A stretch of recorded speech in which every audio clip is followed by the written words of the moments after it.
Shalom. So, anybody who's been paying attention to my Discord server knows that we have a new guest. And against my better judgment, like when Chezi told me, so I told Chezi, hey, Chezi, for the Jerusalem conference, we should probably talk to some of the Christians who live in Israel and make some connections. And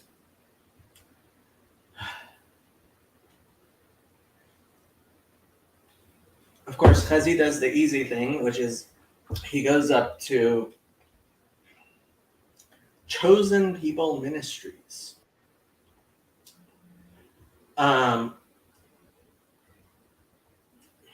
Andrew.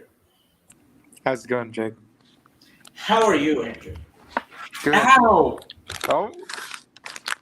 Ow! That Man. hurt.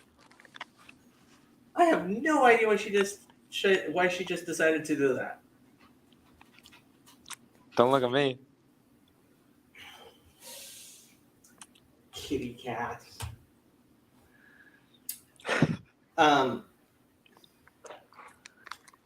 Anyway, so did she write you back? No, not yet.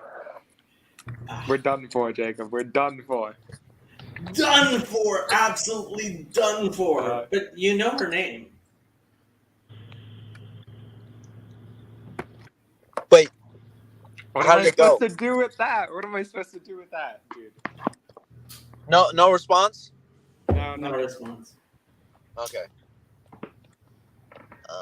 Yeah, I mean, a lot of people don't actually check their emails on Canvas. That is true. Yeah, it might be. She might go on there. Some people don't even go on Canvas at all.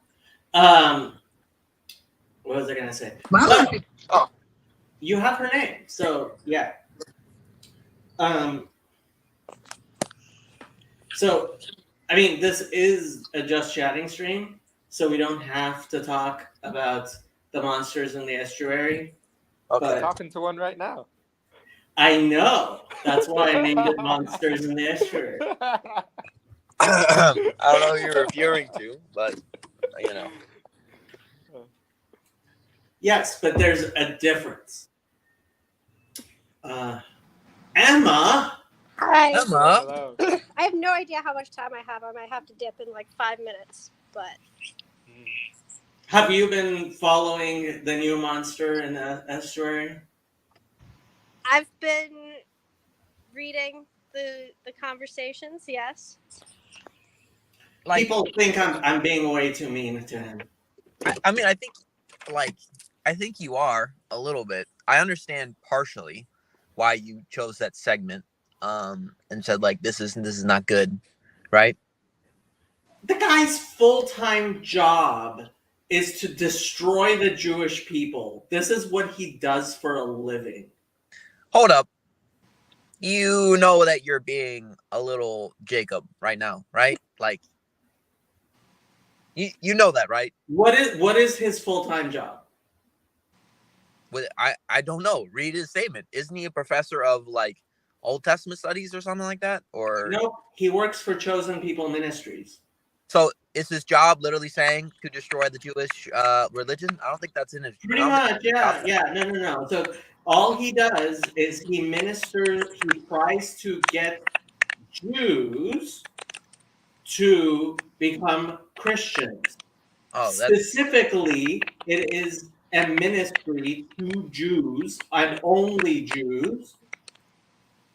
So his whole thing is to sneak into Jewish areas, try to find his way into synagogues. He is a literal wolf in sheep's clothing. That is literally what he does.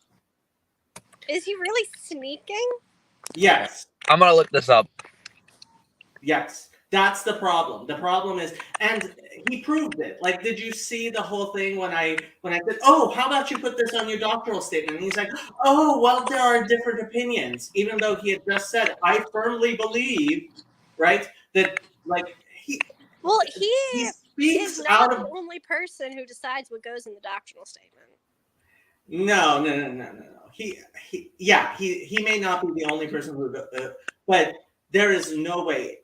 You know, come on, you went to Hillsdale. You know the Protestants better than I do. What do you think the Protestants think of somebody who says that an Orthodox Jew, if he gets baptized, should still baptize his children and keep kosher You mean and keep circumcise his the children?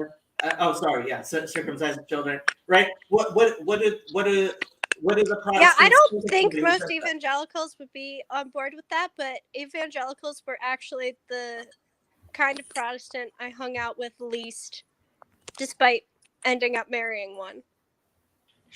My He's a circle ended Catholic up being now. almost exclusively Lutherans and Presbyterians somehow.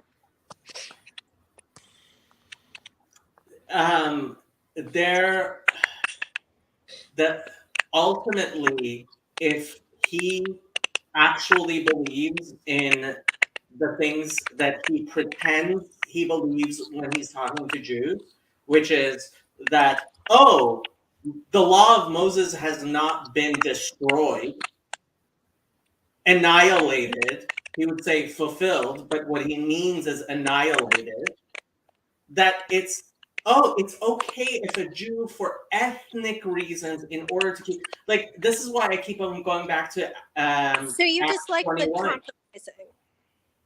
It's not compromising. He's just lying. You want to go and meet him, Jacob? He's in What? he's in SoCal. I'll meet him if he wants to.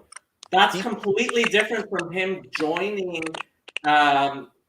It's completely different from him joining my Discord server in an attempt to get Jews to believe that they should no longer believe in God. Well, first of all, he is in Southern California. He's no longer in Israel. So I just want to point that out. You can say what you want about that, but at least he's not actively doing. You can't say he's actively doing the thing. Do you know why he's in Southern California? Tell me why. Because that's where all the secular Jews who don't speak Hebrew are. Okay, but you don't count them anyways, right? If somebody's secular, they don't really count as a Jew, right? Or am I wrong on that?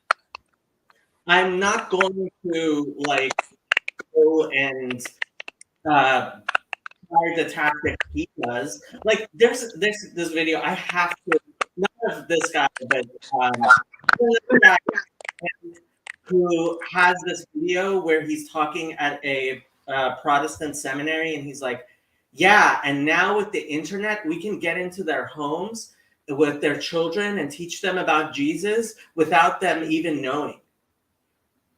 Yeah, Tell me that's not creepy and evil.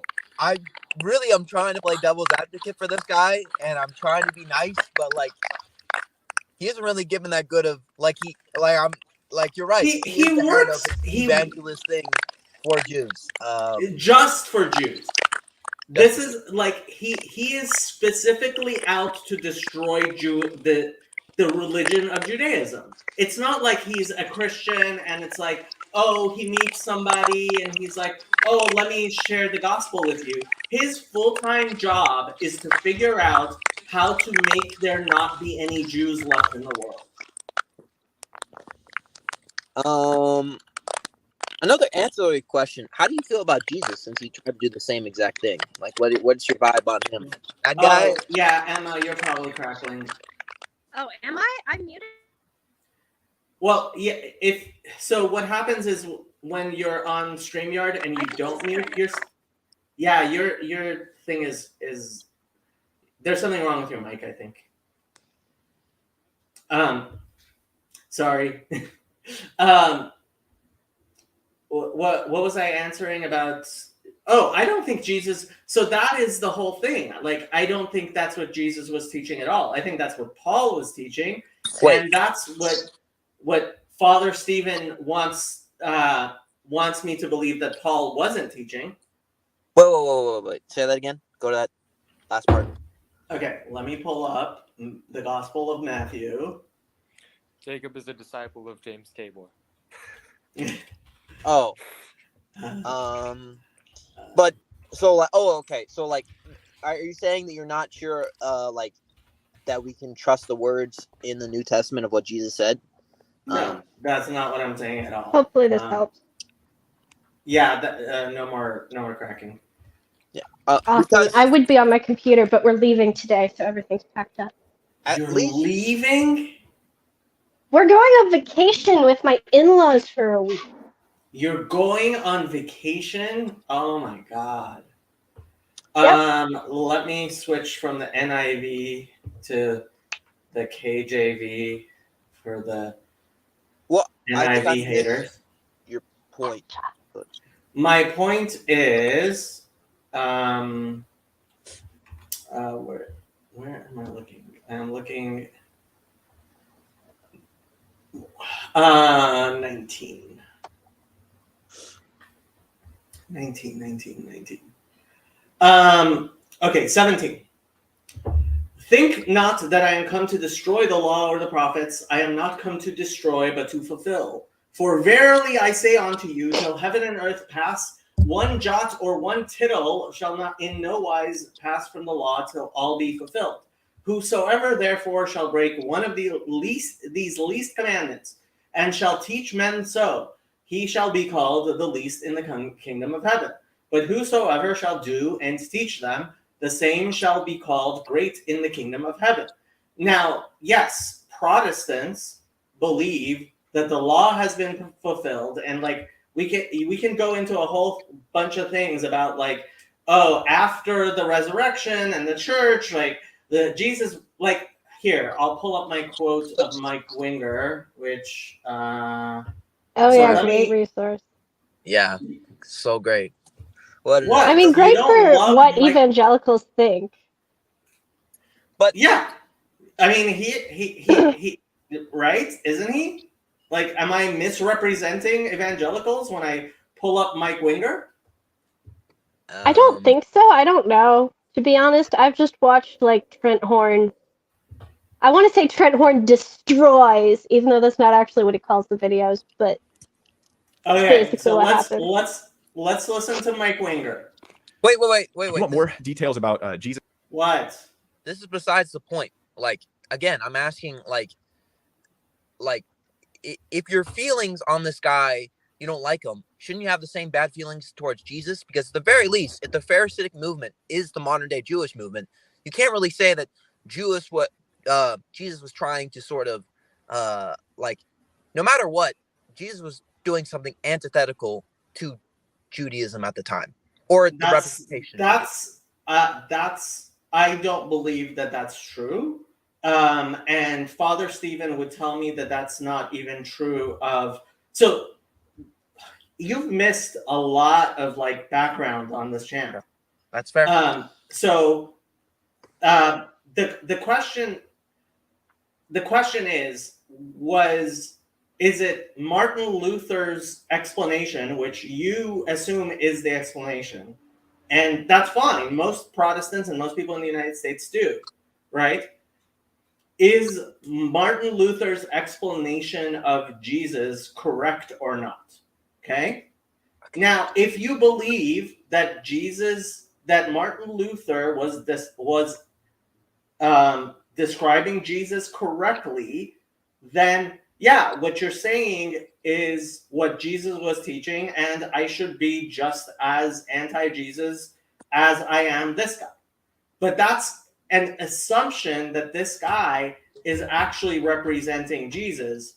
And frankly, not even the Catholics agree with that. And Father Stephen wants me to believe that like the patristics and like the church fathers and like Eastern Orthodoxy completely disagrees with that, which is the conversation that I've been having with Father Stephen. Not even the Catholic. Not even the Catholics believe that Martin Luther knew what he was talking about. Oh, okay. I guess. I mean, all I'm saying is Jesus. Like, Wow, we have one of the monsters here. Roar. Hey, I mean, we already had one of the monsters here. Now we have two of the monsters here. a fellow Unitarian. Fellow Unitarian. Trey, I don't think I know you. Tell me about yourself. I used to be, I converted to Jehovah's Witness at 16, and I left a couple months ago. But I watched a lot of Unitarian content to sort of prove my views, and you were one of those people. So, yeah. Okay. How's it been going leaving Jehovah's Witnesses? That's not easy for a lot of folks. Complex is the best way to messy. Yeah. Did you can tell me to none of my business at any time, but did you have to leave family members behind or anything like that? Yeah, I have a weird situation. So I didn't grow up as a Jehovah's Witness, but I converted when I was 16. And I convinced my brother to join. So my brother is still in, but I'm not in. So there is a tension there. Understandable. Are you coming to the Unitarian Conference in Ohio in October? I did not know there was a Unitarian conference. No. There is. I bet a lot of the people that you watch on the internet will be there. So if you're looking for companionship or just seeing other people, that could be good. Where is this Unitarian conference in October? And how come you never invite me to the Unitarian conferences? Because I don't want to have any responsibility for what you would say or do at such a place. But I'm just kidding, kind of. If you go to the Unitarian Christian Alliance, it is in Springfield, Ohio, and it is, I think, the second weekend in October. Could be the third weekend. The Lord of Spirits podcast conference is the last week in October in Antiochian Village in Pennsylvania. Are you going to that? Yes. All right. Raise hell. I'm not ready. No, I'm not going. I am a very nice guy. I don't know why you guys think I'm such a bad guy. I have had you to my house, Jacob. I do not think you're a bad guy. I have let you see my children. I have seen your children. This is true. 2 of them. Yes. Well, 2.5 of them.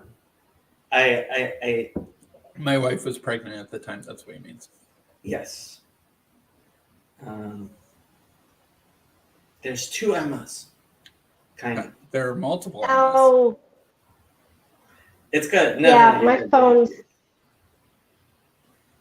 struggling. I'm probably going to turn my camera off because I got to do some kitchen. That's perfectly fine. So, have you been following the dust up on my Discord server at all? No. That's what obscure branch of religion have we poked a hornet's nest this time? Christianity. Oh, okay. Protestant Christianity. Well, what's the dust up?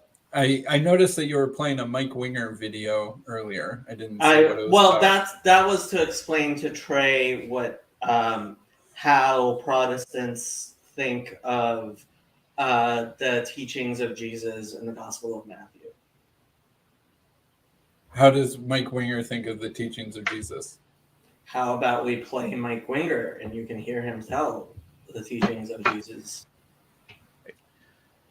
So if you want more details about Jesus fulfilling the law and how it impacts Gentiles, a lot of that stuff's going to come later because his ministry was not to the Gentiles.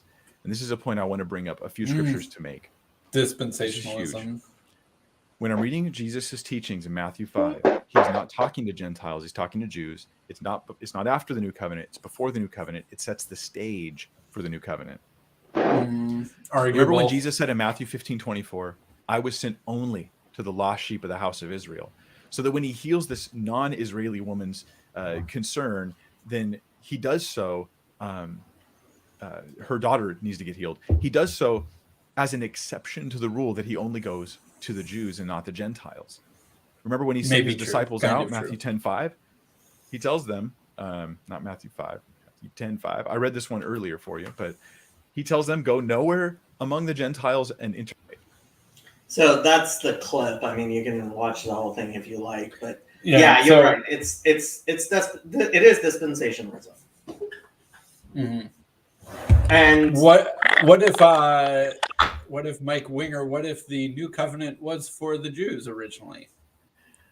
Then, so that boom, actually his whole paradigm gets shattered if the new covenant isn't like just some secondary thing for Gentiles. Well, right, but if that's the stance you take, then definitely this Brian, what's his last name? What's Brian's last name? Brian Crawford. Is it Crawford? Yes, it is Crawford. This Brian Crawford guy is an agent of Satan. Who's Brian Crawford? I have no idea who he is or what he's doing. So I told Chezi, hey, Chezi, for the Jerusalem conference, you should probably get to know some of the local Christians in Israel. And so Chezi invites somebody who works at Chosen People Ministries to join my Discord server. Is this like a Jews for Jesus sort of thing? It is Jews for Jesus, except Jews literally. for Jesus blew up in their face, and so now they're trying a different tack because with the internet you can't be as deceptive as Jews for Jesus. So it's a Bart Simpson or a Homer Simpson going into the bush and coming back out situation. Pretty much. Yeah. Pretty much, yes. And so I mean, I think anybody who actually watched the Dust Up saw how he was like, oh, I definitely believe that Jews should circumcise their children. And then when push came to shove, he decided to clarify.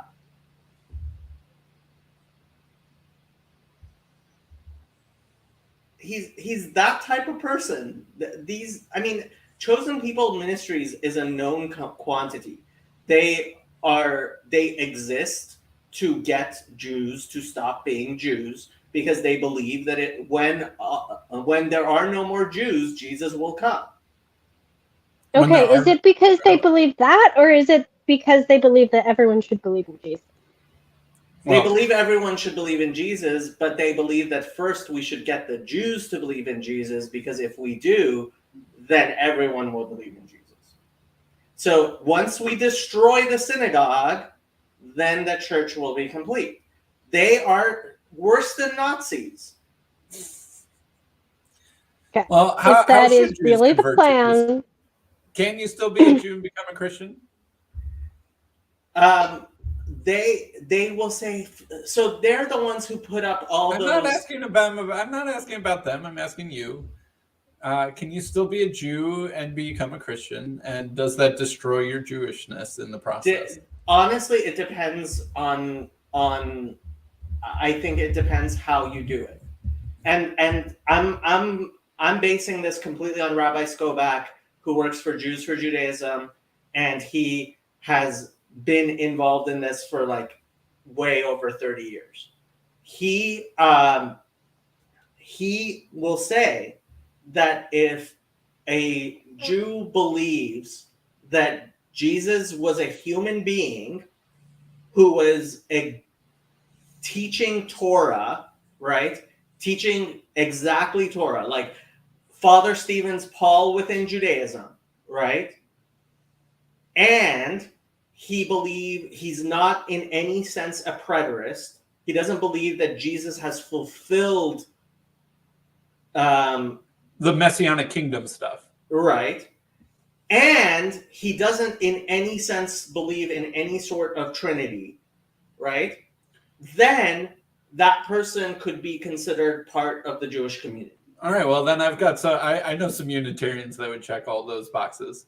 You need to come to the conference. I'm not sure if I check all those boxes because I'm not sure about the Paul within Judaism thing. Right, and that's part of what I think like we're doing in this space, but part of also why I have to draw very, very, very clear lines that say, okay, we actually had somebody who was Jewish. So this Brian Crawford guy is not. The monarchical Trinity is only acceptable for Gentiles. It's not acceptable for Jews. And they still don't think, even a monarchical Trinitarian would say that Jesus was a human, period. Yeah. He's an incarnation of a sub-person within the monarch, someone below the monarch, but within the Trinity became a person.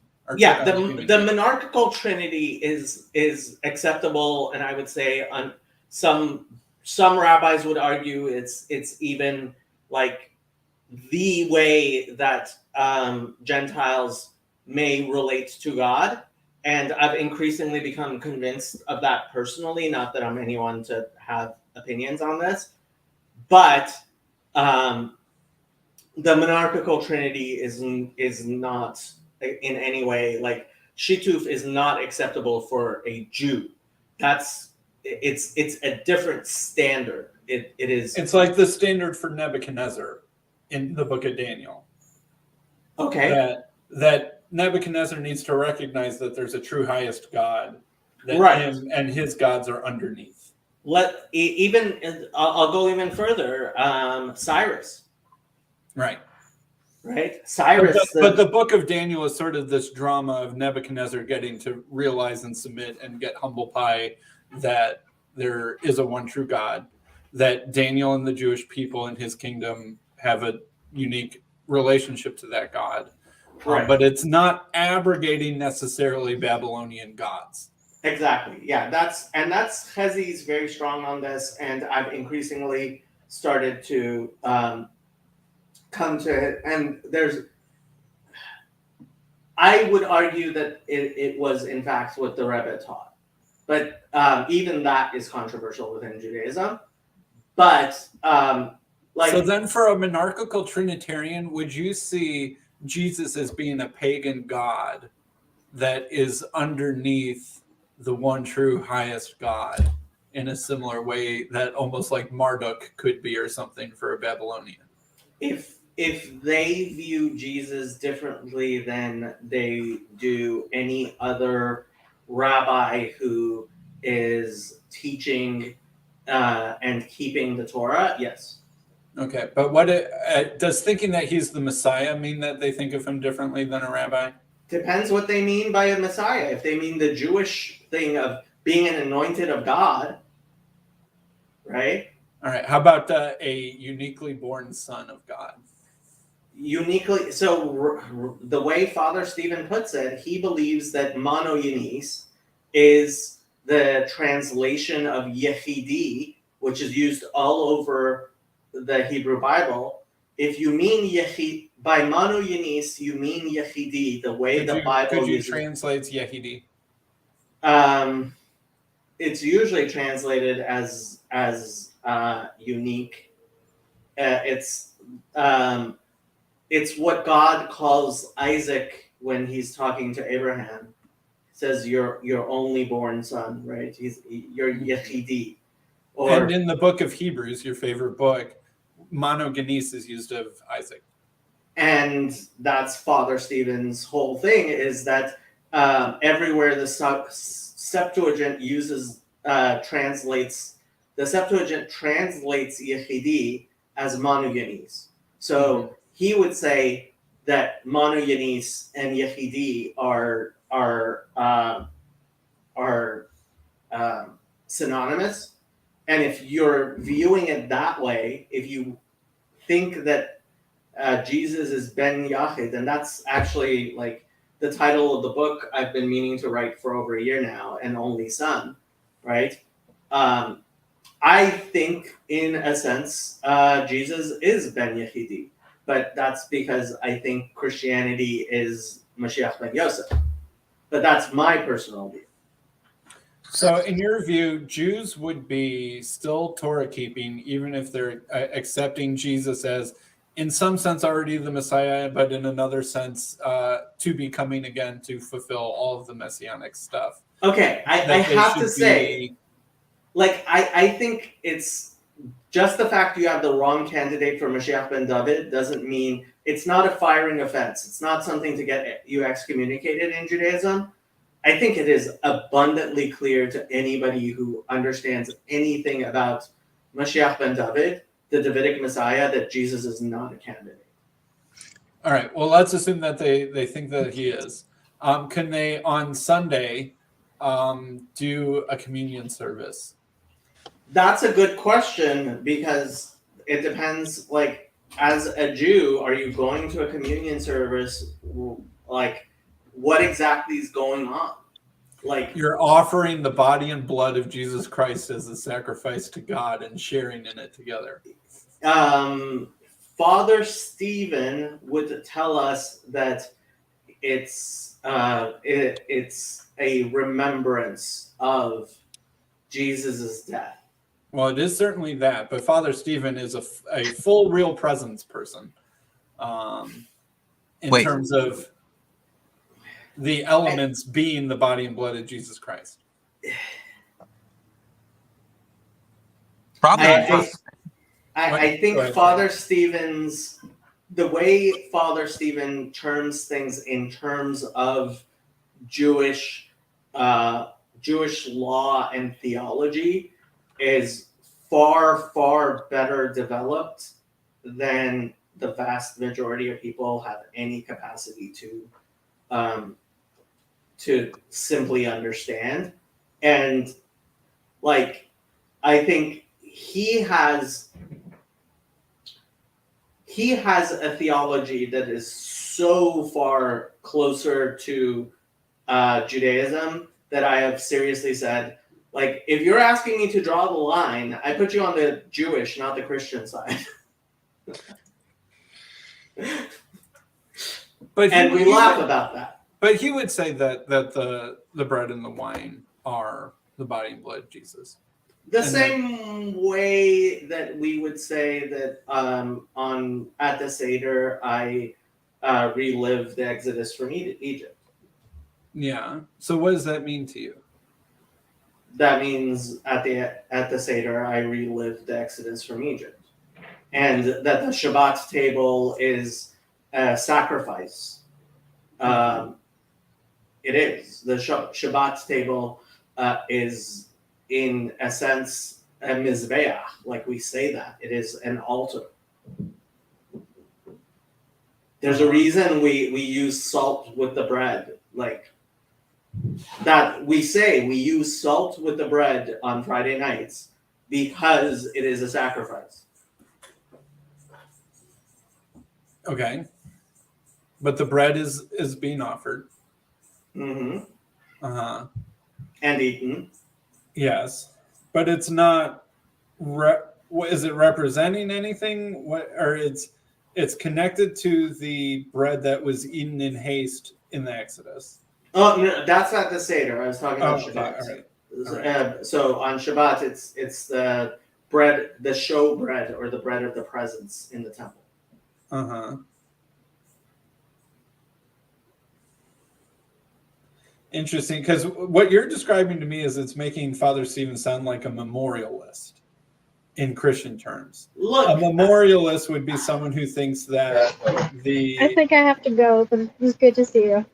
Thank you for joining, Emma. You're our favorite Catholic classic student. Thanks.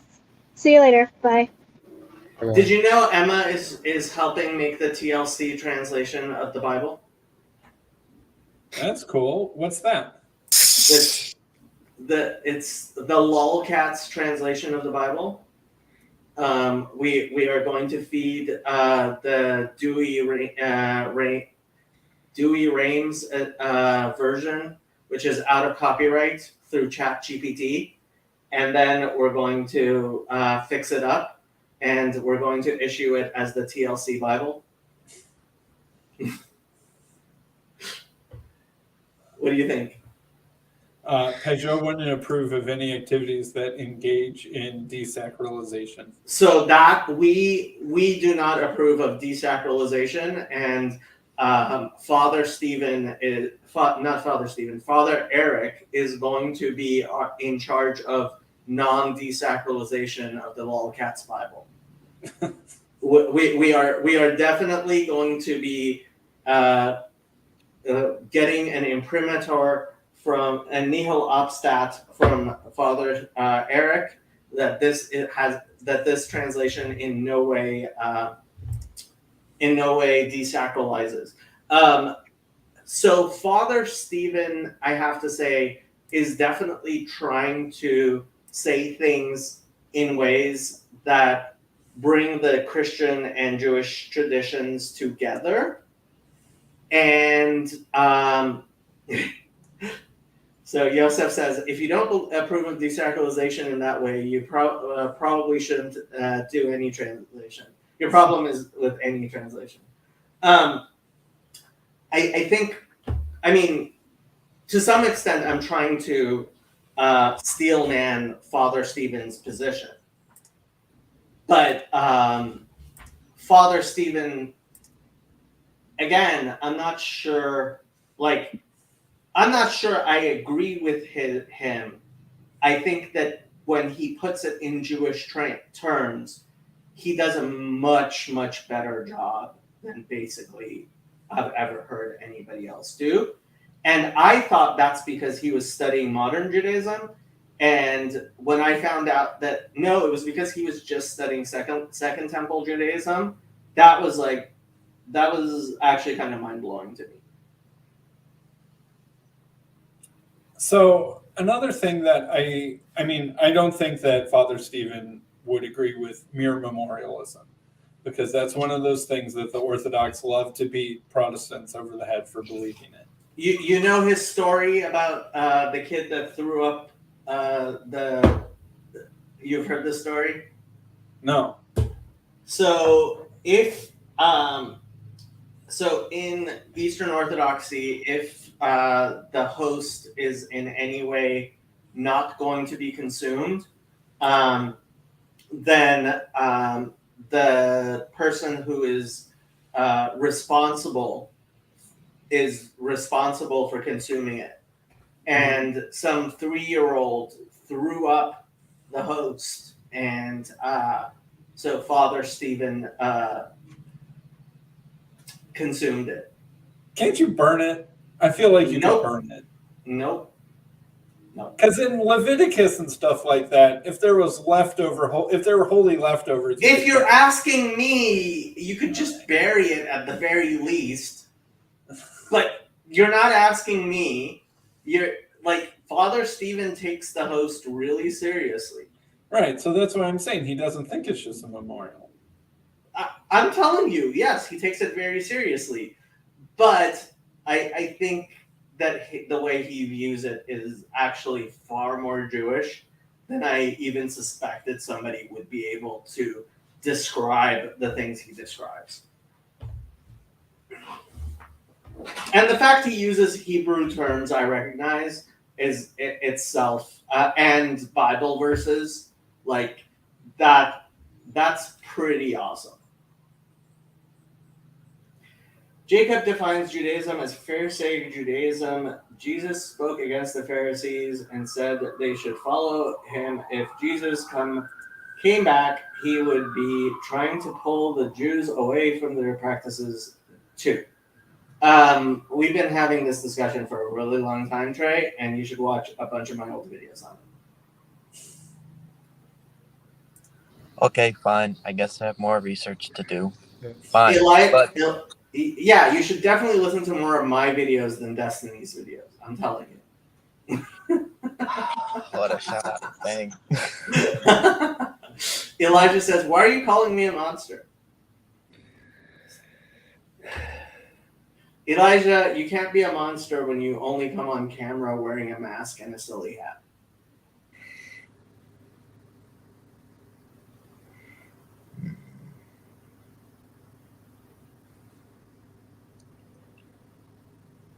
So Sam, when you say memorialism, you mean like the same as the witness term, right? Like they. I actually don't know. I don't Okay. know how Jehovah's Witnesses think about communion. We view it as a once time event in the year where we sort of Near pass Passover? around. Yeah. Uh-huh. Do you do it on the 14th of the month? No, we try to follow by the Hebrew calendar. So it's Oh, different. but the 14th of the Hebrew month. That's Uh, interesting. Yeah. yes. Yeah. Man, you guys really are resurrecting old Christian heresies. I mean that as a compliment. But for the record, that was a big battle in the first couple centuries of Christianity, is whether Easter should always be celebrated on a Sunday, near the Sunday basically closest to Passover, or whether it should always be the 14th of Nisan, which was the Jewish reckoning. Gotcha. Yeah. Interesting. Okay, At so you Nicaea, do it the church turned its back on God and Jesus. Well, you can blame Constantine for that. Literally, there aren't a ton of things that you can blame Constantine on, but that one you can. Constantine wrote a letter of why it should be on Sunday at the Council of Nicaea, and it was as anti-Jewish as you would expect, maybe even more. So it's kind of funny. Like, I never understood why there was this rabbinic insistence on the calendar being like the most important thing, and how important the calendar is. And every time, like, I would read in the Talmud or some rabbinic thing, like this emphasis on the calendar, that I would be like, why are they emphasizing the calendar the way they are? But like, the more I learn, the more I see that, like, yeah, the calendar is precisely what shows that the rabbis have kept the traditions and Christianity has abandoned it.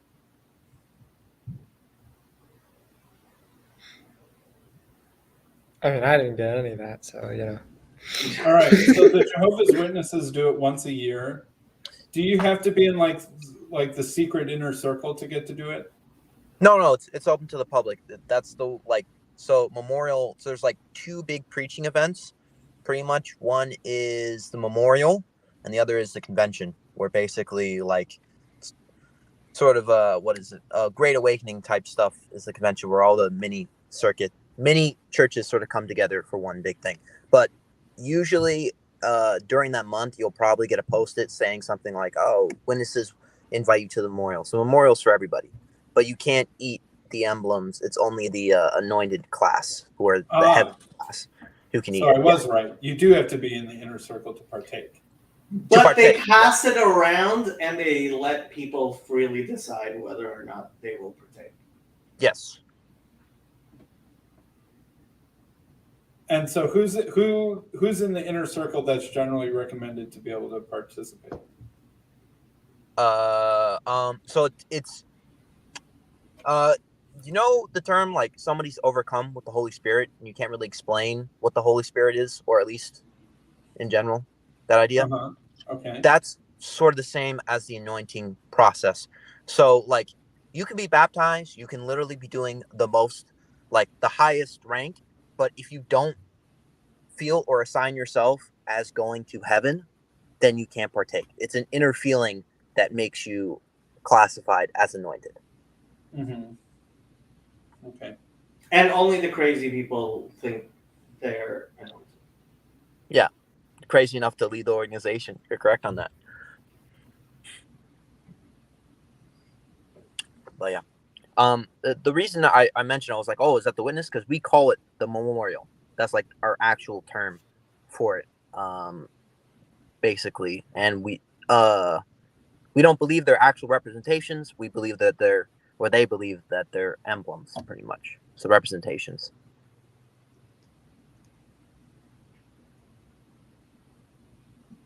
Mm-hmm. Interesting. But if they're only emblems, why would you need to be holy to participate? Because basically they look directly at 1 Corinthians. Well, no, it's even more confusing. They say, well, only the only time Jesus did it was on that day, and only with apostles and apostles were anointed. So the only examples we have of so they don't have a theology of why, they just have a biblical precedent that they're following. theology of why. The Like theology. Wait, you go, Sam. I'm just saying that so they see the pattern and they're copying the pattern, but they don't have some reason such as the elements get consecrated and are holy, and therefore if you were to participate in an unholy state, you would be encouraging spiritual damage points. Yeah, they don't have that. They just say the Bible shows the scene happening. We want to recreate the scene as close as possible. Hold on, how do they make that work with Paul and like the communion they were having with the Corinthians, where like people were being horrible to each other and stuff? Like obviously those people weren't right. Like, and Paul says that some of you have fallen and sick and died because of your improper participation in the Eucharist. He says that in 1 Corinthians in that same passage. Yep. Well, you can look it up right now. They probably have the reference for it. Just type in. Isn't Corinth the church that's having all these whatever orgies and whatnot? I'm not sure if they were having orgies, but there was some guy who like married his former stepmother, and a couple other just things. Corinth was probably one of the most Gentile heavy of the churches that Paul wrote to, that and Philippi, because Corinth didn't have a ton of Jews, I don't think. And so he seems to have needed to straighten them out more than average. What scripture are you talking about, so I can find the witness? It's First Corinthians, I believe, is chapter 11.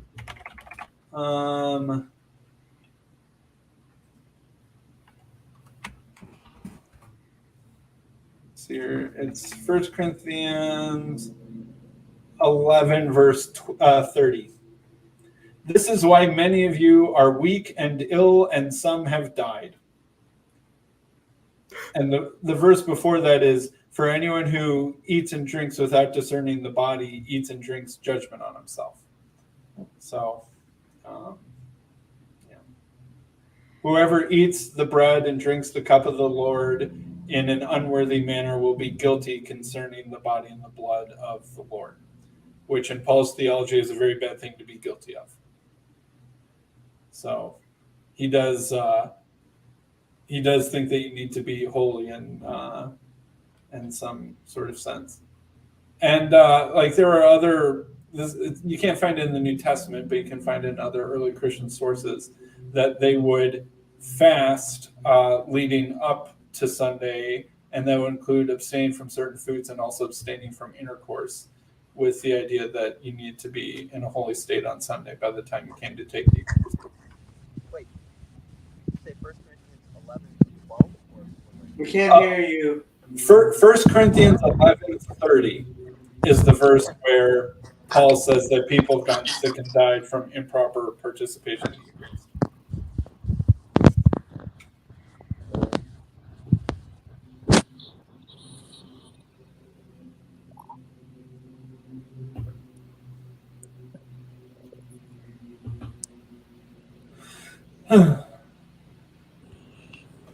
So that's interesting. I would want to hear more about Father Stephen's Jewish communication of the Eucharist, but as far as I know, I remember listening to his Lord of Spirits episode, and it was very anti-memorialism. Like doing his normal shtick of these silly Protestants, and they're just thinking it's a symbol and a memorial, and not realizing the reality of the situation.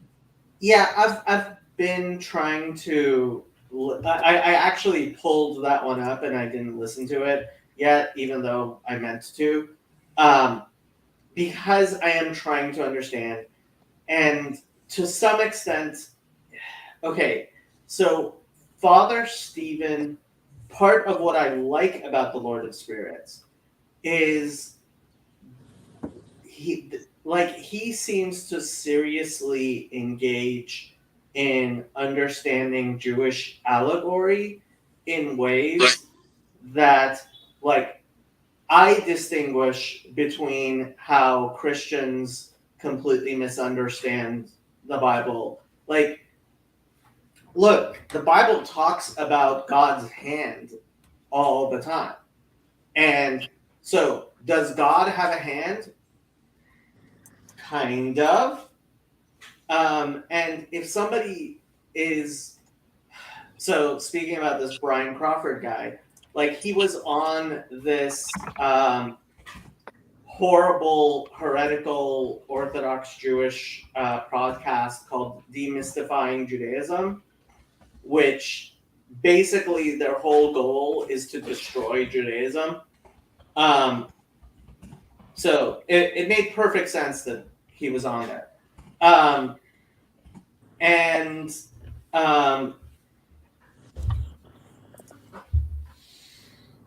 He and like this idea of like demystifying and de-enchanting the world or re-enchanting the world as like I keep on talking about Genesis 1-2. So was there water in Genesis 1-2? Like there's water in this cup? No. No. Thank you. And so am I some sort of like anti-literalist when I say that you're making a mistake if you think of the water in Genesis 1-2 as water like this cup? No, I am explaining the most ultra-Orthodox belief, like Hasidic belief. You should go to the Museum of the Ark in Kentucky and just cause answers in Genesis to rip their hair out left and right. Okay. It's like, so it really depends what you mean. And Jason says it was really diet dude. Yeah, that's what I was always taught too. So like when allegory is allegory and oh wow. So Trey says they say everyone in Corinth was anointed. But that's because in Paul's words you should check if you're anointed. That's amazing. The idea that everyone in Corinth was anointed, that's absolutely amazing. Well, in Christian terms, anointed would mean baptized. That when you are baptized, I mean, I don't think Jehovah's Witnesses. That's not what the witnesses. That's not what the witnesses say, but this is what most of Christians would say. They believe that a total of 144,000 Christians will ever be anointed. Yeah. Speaking of taking numbers slightly more literally rather than allegorically, I think that could be an example. 144,000 isn't arbitrary, right? There are 12 tribes, and then like 12,000 times 12. It's sort of like this idea of bigness on top of 12 and that sort of thing. So it's got. Jacob and I have talked about numerology and statistics before. It's not that hard to think of some of the significance of the number 144,000 and then, infer from that what it means as opposed to literally 144,000. Yeah, but all of the Second Great Reawakening religions, what did you call them? You had a great name for them, Trey. What did you call those religions? Revivalist? Or what was it? Upstate New Yorkism. So Seventh-day Adventists, Mormons, and Witnesses. And Church of Christ. What'd you call them, Trey? Restorationists. Restorationists. Yeah, that's it. Which Church of Christ did you say, Sam? Church of Christ is also from that same time in that same period. The Stone Campbell movement was also one of those upstate New York restorationist ones. How big are they now? There's a bunch of different branches, but they might be a few million. Really? Mostly in the Midwest. And actually the conference, the Unitarian conference that I was plugging, is being hosted at the Church of God, which is part of the Stone Campbell movement. Some of Stone Campbell went Unitarian. and they're kind of the oldest conservative, still existent biblical Unitarian denomination in the U.S. And they're from that same time. Useful Okay. charts came from that denomination. Interesting. Interesting. I'm waiting to see his redo of the Jewish denominations video. He ended up taking it down partially because of my criticisms. Well, no, I think he took it down before he saw my criticisms, but I piled on with everybody else who No, was criticizing him. commented before he took it down. What? He commented on your post before he took the video down. Okay. Don't ever clip this, but I feel like there are times where I feel like Jehovah's Witnesses is really kind of cool, and then there are times where I think that they're super weird and wrong. And I have like this weird mix of horror and fascination and admiration for them. I went to a service. It was actually really nice and totally uncultish. Yeah. It was. No, seriously. They were incredibly nice, and they were encouraging people to like ask questions and do research and like But I get contacted by a lot of former Jehovah's Witnesses who get disfellowshipped, as I think they tend to call it, for basically asking any question.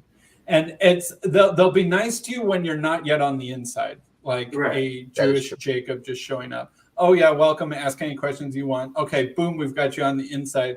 Now all of a sudden you're sort of under the thumb, and but they still they encourage question.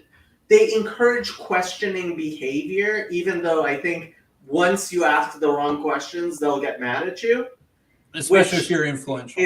Is counteractive to them, and so it appears that this is somewhat new. Like I was surprised that guy who left the governing body, like before him, you were allowed to just disassociate and not be shunned. Yeah, Jehovah's Witnesses is about 200 years old, and it's really probably only been a high control, I don't like using the word cult, but I'll use it, for maybe 20 or 30 years. And it really is recent decisions and recent leadership changes that transformed it into the high control thing where everyone has to spend certain numbers of hours standing in the train station or whatever or knocking on doors. For most of its history, it wasn't like that. I didn't know that. Interesting. I mean, I think that's partially true, but I do think that there were some beliefs that, like, I mean, I guess it depends. I mean, I think the refusing of like organ transplants and everything like that was something that, like, I don't know. I think a lot. It depends on like which years you were caught. Hold on, refusing organ transplants. Orthodox Jews often do that as well. Depends on the case, but like an actual organ, like a heart transplant, that's difficult in Judaism as well. And blood transfusions. Blood transfusions is a whole different thing, but like. You can't do a heart transplant without actually killing the other person. Unless they're already dead, I thought. How dead is dead? Where exactly is dead? Where exactly is alive, man? So no, how do Jews think about heart transplants? Like, so the proverbial someone gets in a car accident, dies. The paramedics show up, and then the arguments they're dead by any definition of dead, and then if they're dead by any definition of dead, like if there hasn't been circulation for over 10 minutes, then the organs are already not going to work. That's part of the problem. Actually, I now all of a sudden see your point. You couldn't do a organ transplant with an actually dead organ, could you? No. Right. Okay. All right. I see where you're going. And so the question became, like, when is it like there are rabbis who argue that brain death is halachic death, and that's what people rely on. That it's possible for your for brain death to make you dead, but your heart still is beating. You're taking the heart of somebody who has a beating heart and taking it out like you're. So that's very halakhically problematic. I mean, this is why Israel, Trey, I had no idea what's wrong with your thing, but that was really loud and annoying. I don't know what happened to your mic, but I mean, this is a controversial thing in Israel. Heart donations is very controversial in Israel. Is it related to, do you call it avodah zarah, right? Eating of live animal or something like that? No, avodah zarah is idolatry. It's a question of murder. What's the eating of live animal called? Oh, ever min hachai. Ever min hachai. Gotcha. No, you are definitely allowed to take a live pig's heart. In fact, that's part of what Israel has been trying to develop is animal to human transplants. So So you could have a pig's heart in Jewish law? Of course. What's wrong with a pig's heart? Because it's from a pig. It's So? you have an unclean heart. Like, what isn't the symbolism of that as obvious as it gets? If you The symbolism, like if you can't eat a pig, how could you put you can't eat heart it. inside you? No, like. But isn't like taking it into you and putting it inside you kind of like the same idea? Nope. Bro, you can't make that move because it's the same witnesses used with blood, so you can't say that. Have you guys read Heart of a Dog by what was it, Bulgakov? Oh my gosh, dude, it's an amazing funny story. There's this guy like living in the Soviet Union, and he's like trying to do experiments with all these like dead bodies he's getting, you know, from all the whatever death camps and whatnot, trying to transplant like a dog's head onto a human or whatever. And it's like, it's got whatever dark humor. He has to deal with this like HOA guy who keeps just bothering him about his clinic. By the way, Andrew, I have to say, like, you seem to have plenty of time not to be studying right now, but you can't come to the monastery with us. Yeah. This is He the whole reason he's not coming to the monastery, and he's not coming to his birthday party. We're having a birthday party in absentia for him, is because he's supposedly too busy studying. Mm. Fuad, I think you sent me an email and you sent me a message and it was a bad time. I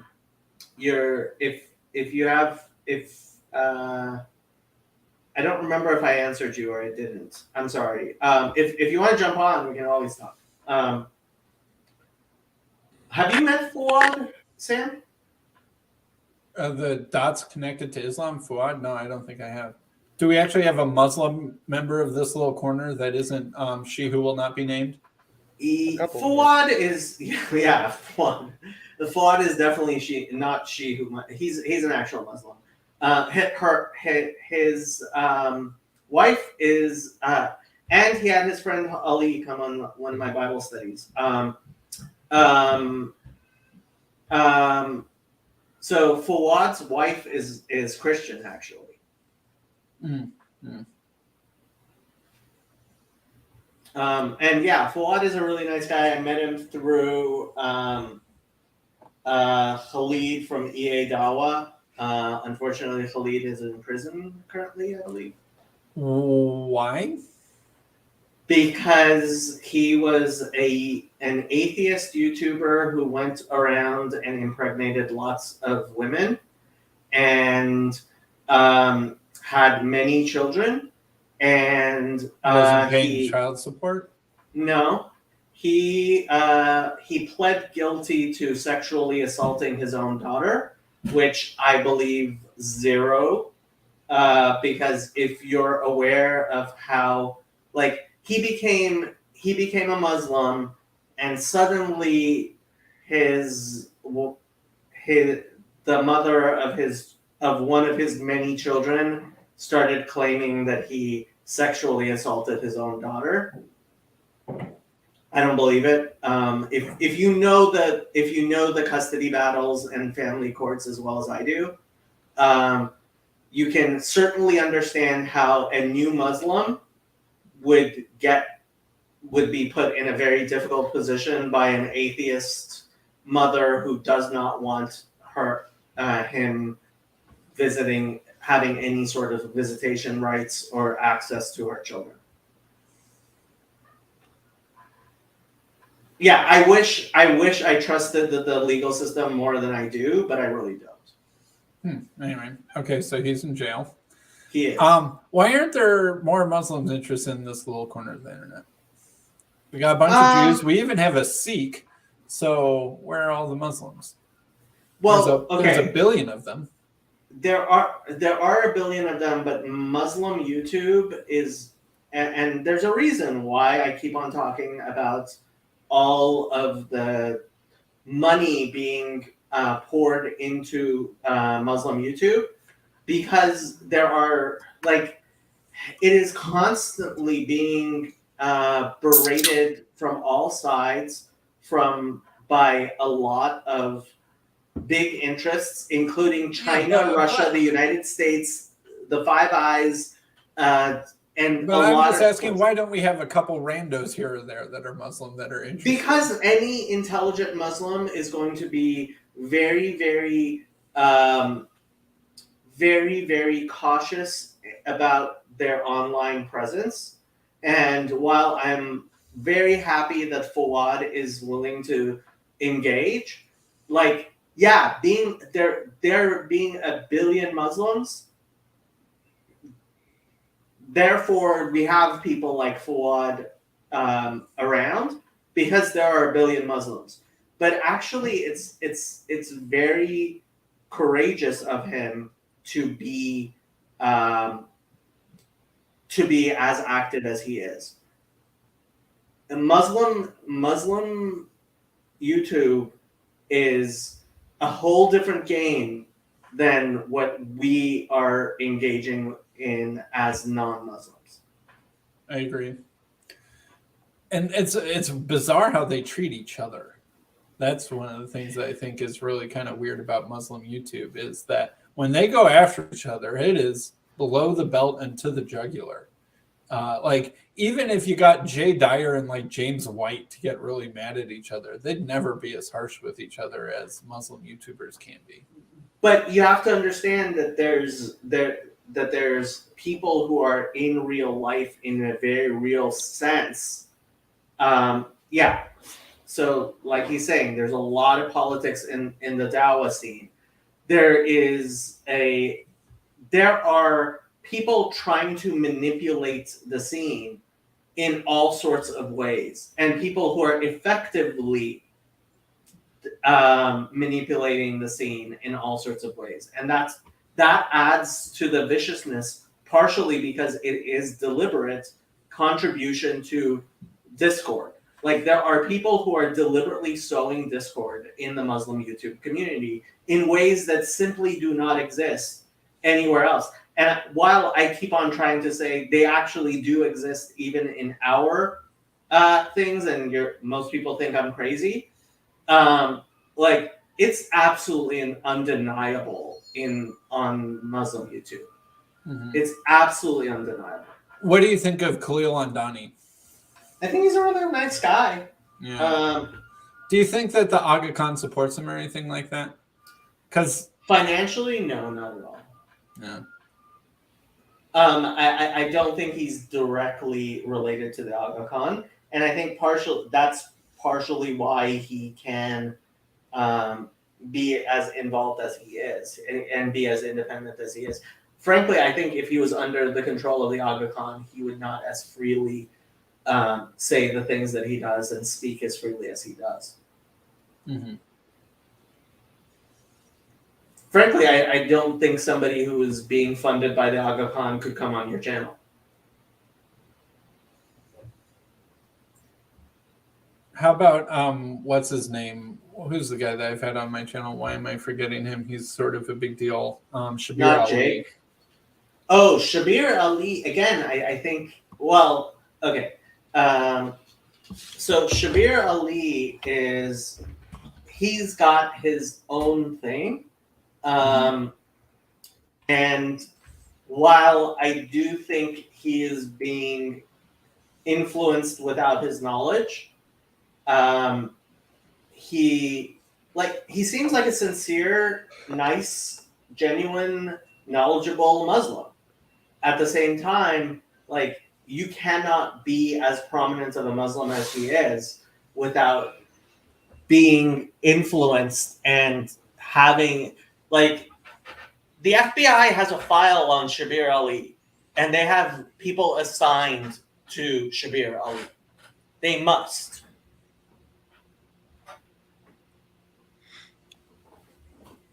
Is Fawad's friend that stoic guy, right? Something the stoic? No? Okay. I don't know what you're talking about. I don't know. I saw him that one time and thought it was interesting. What you talking about, Willis? Fawad! Now I can ask him Shalom, myself. dear cousins. How are you doing? Good. You? Sam, Fawad, Good, good. Sam. Sam is one of the monsters in our little corner of the internet. Nice to meet you. Nice to meet you, Sam. Yeah, I saw Sam a couple of times on EA Dawa. I think he was having a conversation with Khalil, and that was the first time I saw Sam. Yeah. Yeah, I did that once. Oh yeah, must have been once then. Yeah. It was fine. It was interesting.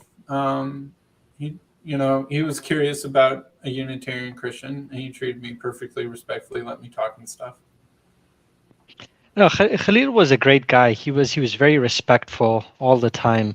No matter which corner you were from, which religion you belonged to, you could always have a very cordial relationship with him and conversation with him if you wanted to. But very unfortunate what happened with him. But yeah, you guys were talking about Shabir Ali, by the way.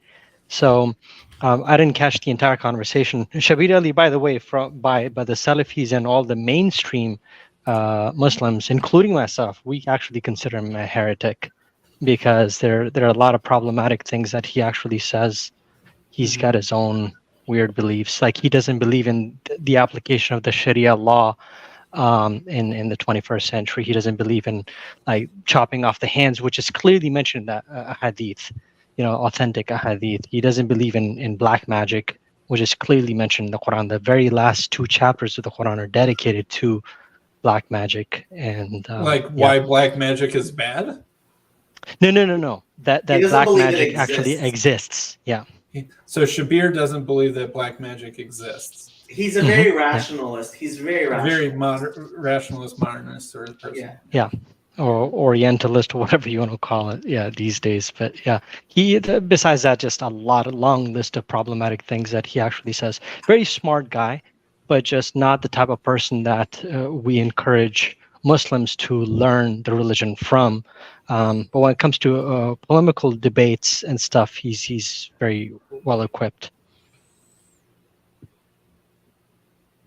Yeah, I asked Khalil about him, Khalil from EA Dawa, and and he was like, "I'm not gonna say anything." Yeah, I mean, I don't mind. I don't mind. I've gotten in trouble for speaking against some of the people, but I don't care because this is exactly the politics I was talking to you about. Because I entered on the Clubhouse because a lot of people had been asking me to enter on, because I don't have any time. The little bit of time that I have. Is Clubhouse still going? Oh yeah.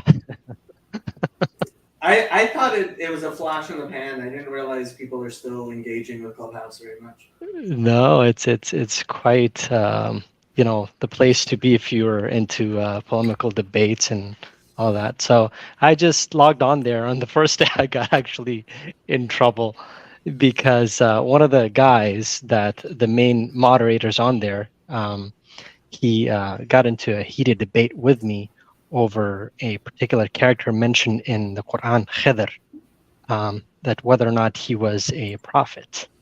So he started with the name calling and everything, and so I sort of put him in his place, and he banned me from all of the rooms. So he was not allowing me to go, and this was on the first day. So on the second day, I realized, oh, I guess a lot of politics. I don't have time for this BS. So I just uninstalled the app. So they have moderators now. They didn't used to have moderators like that could ban you from all of the rooms. So he actually is the moderator in all of the main Dawa channels, right? Oh, So I don't know if you're, you know Hamza's Den, right? I've heard. I think I've heard Yeah. of it.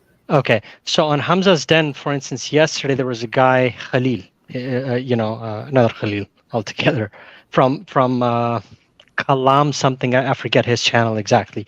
So he runs some of the main Dawa rooms on the clubhouse with this guy. And so yeah, they technically banned me from all of their main rooms. So there are like about 5 of them or something. There are all other smaller rooms out there. They don't have a lot of viewership, but these guys, they have the most viewership. And just even besides that, I realized with time there was a lot of politics in the Dawa scene. Like there's these two groups normally. Like even in the speaker's corner, you're either Muhammad Hijab, one of the guys that you guys might be aware of. Like he's got his own Ali Dawa. He's got 1 million subscribers or something. He's So the one who they've talked got to their own Jordan group. Peterson, right? Yep. Yeah, and Muhammad, with Did Pajot not there. land. Did not land. No, actually, I think it was. I was proud of both Peterson and Pajot for participating in that, and I think they did as well as they could in a situation like that. But yeah, you could see the discomfort with Pajot like the entire time. It was so funny. I was so glad Pajot was there. Am I remembering right? Fawad, I think last time you were on, there was someone, the Stoic. Yeah, Ali is Stoic. Yeah. Ali, Oh, that was Ali. Oh, yeah, his friend Ali who Yeah. came on. Okay, Yeah. I didn't realize he was called something. Is Stoicism very popular or heard of in the whole Muslim world, or? Not according to my knowledge. Like he himself, he likes to study philosophy, and he's the type of guy that likes to read, a lot of books and everything. So I also met him through the Dawa channels, but very very nice brother. Yeah, definitely get in touch with him if you can. Very nice guy. So I almost talk to him like every day. So I'm constantly in touch with him. So him and I, we basically launched the channel together. Well, I launched it, then he came on board. So we were supposed to do a series of videos, but just our schedules are not really syncing up. So in the future, we're planning on doing something. But yeah, it was funny. Like you guys were talking about Jehovah's Witnesses, and I had my own experience because like almost everybody has had their own experience with Jehovah's Witnesses, right? So this one guy, he used to show up at it says, I used to own a store. It's like natural food supplements, and so I live in Brazil, by the way. So just in case, because I know Jacob, but probably Andrew and Sam, they don't know. So I'm originally from Pakistan, but I'm married. I live in Brazil. So I had a store, and this guy used to show up over there, and every week he would show up every Saturday. So every Saturday he would show up with a different person, and to my surprise, most of them actually speak fluent English. I hadn't had much interaction with the Jehovah's Witnesses at all, because I'd been to the US, but never had much interaction with them over there. Also, when I lived in Europe, I never had interaction with them. So the first time I had a real dialogue with them was here in Brazil. And in Brazil, I don't know if you guys know this, it's very difficult to find people that speak fluent English. right? You'll come across people that will speak Spanish, but almost impossible to find, especially in the smaller cities. In the big cities, of course, you can. There are more tourists over there, and people travel more. São Paulo, Rio, etc. So, and I live in a small town. So these guys, they would show up almost every weekend. The guy, his name was Michael, very nice guy, and he would show up with different people, all of them very fluent in English and very welcoming, and they would answer all my questions and everything. It wasn't until I started, studying the Bible a little bit more, and I started asking the quote unquote, wrong questions, like Jacob was saying, or Sam was saying, sorry, right? So when I actually started asking those questions, that's when he started getting a little, miffed with me, and he got me in touch with a couple of real estate agents, because at that time I was wanting to purchase like a small piece of land over here. It's very difficult to find land in my town, because I wanted to construct a couple of condos for for selling purposes. And so supposedly, then later on I found out that he actually approached all of those people to not help me out anymore, just because. And so I figured that there's nothing else I did. I only asked questions, right? Never got into a fight with him or anything. So this is where I realized, that they are nice to you until you start asking the wrong questions, or like Sam pointed out, that once, I think probably I wouldn't know about that, because they did invite me to church once also. I found it very nice. I found it much better as compared to the Protestants churches. Like with my wife, whenever I went, I saw them screaming a lot. That was very weird for me, So yeah, they literally scream, and they're stomping, on the floor constantly and running around, and just this entire show. And I was not used to that. I was like, what the heck is going on? so so that was weird for me. But Jehovah's Witnesses, they're very calm, and just the entire the entire procession was very nice. It was everybody's very polite, and wanted to talk to me and sort of like welcome me. So I went there a couple of times. I liked it. But yeah, that was my experience with them. Mm-hmm. Yeah, so the witnesses there, they send people out evangelizing, and generally that's not a huge problem, because the vast majority of people they encounter don't know much about the Bible either. But the problem that any group has that is evangelizing is, what do you do? I mean, it's funny, but that's like the discussion we're having with monsters in the estuary, right? What do you do when you knock on the door of somebody like me or Sam, and that person just like is like knows so much more about your religion than you do? And that's a huge problem with these religions that, like the Mormons, like the witnesses, who just like send people with almost zero theological training out to talk to all kinds of people who might know.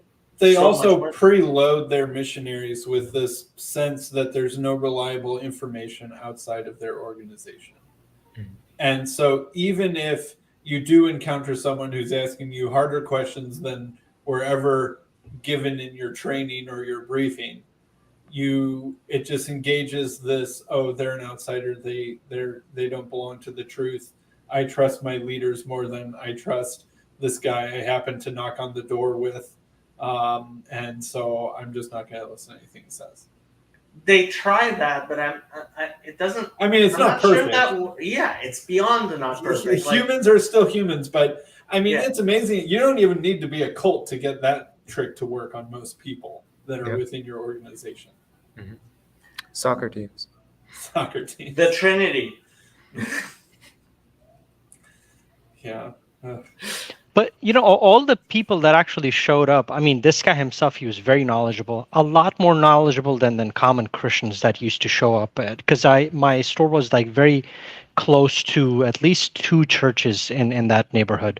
So people used to, come all the time and ask me, why I was not a Christian, or what do we Muslims believe and everything, because of my accent in Portuguese. And my parents probably, they just figured that I was not from there. They would strike a conversation. But the Jehovah's Witnesses in general, I realized, at least the people that showed up at my store, they were very knowledgeable. The guy knew his Bible inside and out. You definitely have to be, and frankly, this is why I say I don't think that the witnesses or the Mormons can, like, when you're actually sending people out, and frankly, I would say similar things about Chabad, and like they send their young kids on what we call Mitzayim, like in Jewish communities, but like in New York to secular Jews. And unlike some of the Hasidic communities that are very insular, when you're not very insular, you have to be better educated than your average person. But at the same time, like, being better educated than the average person isn't really saying much. Yeah. True. I agree. And just out of curiosity, Sam, so you mentioned you're a Unitarian Christian. So what are some theological differences between, common Unitarian Christians versus the Jehovah's Witnesses? So you could technically say that Jehovah's Witnesses would be a type of Unitarian. They don't really tend to use that word about themselves. But if by Unitarian you mean believes that the one true highest God is one person, then that would count for Jehovah's Witnesses. Jehovah's Witnesses have a relatively unique understanding of Jesus in that they think that he was the Archangel Michael. So he's a created super angel who then became incarnate.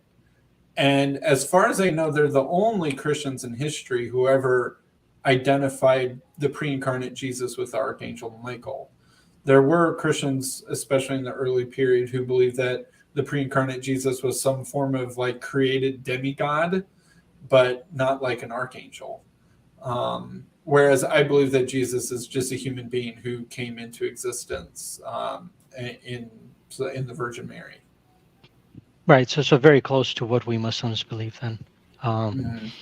Yeah, I did actually ask him this because I realized when talking to him that they were Unitarians, and oh well, Trey's saying I'm not right, and I would trust Trey. If I'm wrong, then Trey would know that I'm wrong. He knows way more about Jehovah's Witnesses than me. But I had always been told, and I think from some Jehovah's Witnesses themselves, that the pre-incarnate Jesus was the Archangel Michael. Yeah, that's exactly what I was told as well. Yeah, they do believe this. And when I asked him this, he showed me verses from the Bible. I might not be able to quote them. Yeah. There's only really one that I think that they lean on really heavily, which is that when Jesus returns, he'll come with the voice of an archangel. I think it says that in 1st or 2nd Thessalonians. And I believe that is basically the entirety of their evidence of connecting Jesus with Archangel Michael, is that when he returns, his voice will be like an archangel. Right. And then also, I remember asking him about this, the 144,000 people, whatever. And he did show me a verse from the Bible. He said, you know where we get that from, right? And I was like, no. Because we used to like... Trey was disagreeing with a different point of mine. I said that I was unaware of any Christians in history prior to Jehovah's Witnesses who made that connection. Trey might be saying that there are some Christians in history. I've been reading through all of the church fathers, and I'm up somewhere in the mid 300s, and I'm not aware of anyone who believed that till then. So I'll just say that. But if Trey has some evidence that I don't know about, I'll let myself be corrected. I mean, they wiped out all of the heretical groups earlier anyway, so there They must did, have but been so many. Yeah. we still know a fair amount we know more about them than we often think about these groups. It would just be nice if we had their own writings where they describe themselves, but we know a fair amount about them. Yeah, I would have loved to, uh, get access to the Ebionites gospel, the Gospel of Yes. Matthew, whatever they want to call it. Wouldn't we would have all? loved Yeah. to. Yeah. Yeah. Aramaic or Hebrew Yes. Matthew. That would be interesting. Yeah. If it exists. Mhm. Well, it did at that point, according to the church fathers. There's a fair amount of So evidence that it yeah, existed. yeah, yeah. But it's weird that who knows, maybe, well, I think the problem is that there weren't any Christian communities that continually had an ability to speak Hebrew. So they wouldn't have had scribes who could maintain it in their libraries is basically the problem. Correct. If Most of them they anything- actually settled. Sorry. Go If ahead. anything, it might be Islam that sort of wiped out the Ebionites. It's not like they were treated super well inside the Roman Empire, but I think that a lot of the Jewish Christians were in what we would call Arabia or Syria or modern day Iraq. And I mean, a lot of they that settled there, diversity- A lot of that diversity either got wiped out or absorbed into Islam during the Islamic conquest. I mean, in Abyssinia, there were a lot of Christians, and I don't know if, to be honest, if they were mostly Trinitarians or Unitarians as well, like Ebionites and some of the other groups that we know of. The Docetists, I don't know if they would be even considered Unitarians or not. But a lot of these heretical groups, like the Arians, etc., they actually moved out of there, fearing persecution by the Roman Empire, and they moved to Arabia. Yeah. So in Medina and Mecca, there weren't a lot of Christians. There were more Jews living in Medina. There were 3 major tribes living over there. But the Christians never had really a lot of enmity, the Arabian Christians, with the Muslims. It was mostly the Jews and the pagan Arabs. Mm-hmm. And that the Christians would have been more like in Syria or Persia. Yes, Abyssinia and Syria. Yeah. So Abyssinia is where most of the early Muslims, they actually migrated to when they were being persecuted by the pagan Arabs.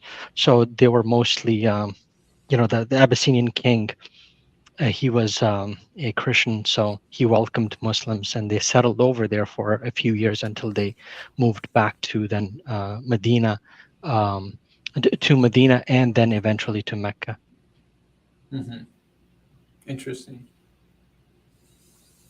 Yeah, the very first wife of Prophet Muhammad, peace upon him, Khadija, her cousin, Waraqa, he was the first one that the Prophet, peace upon him, revealed to, that he actually saw.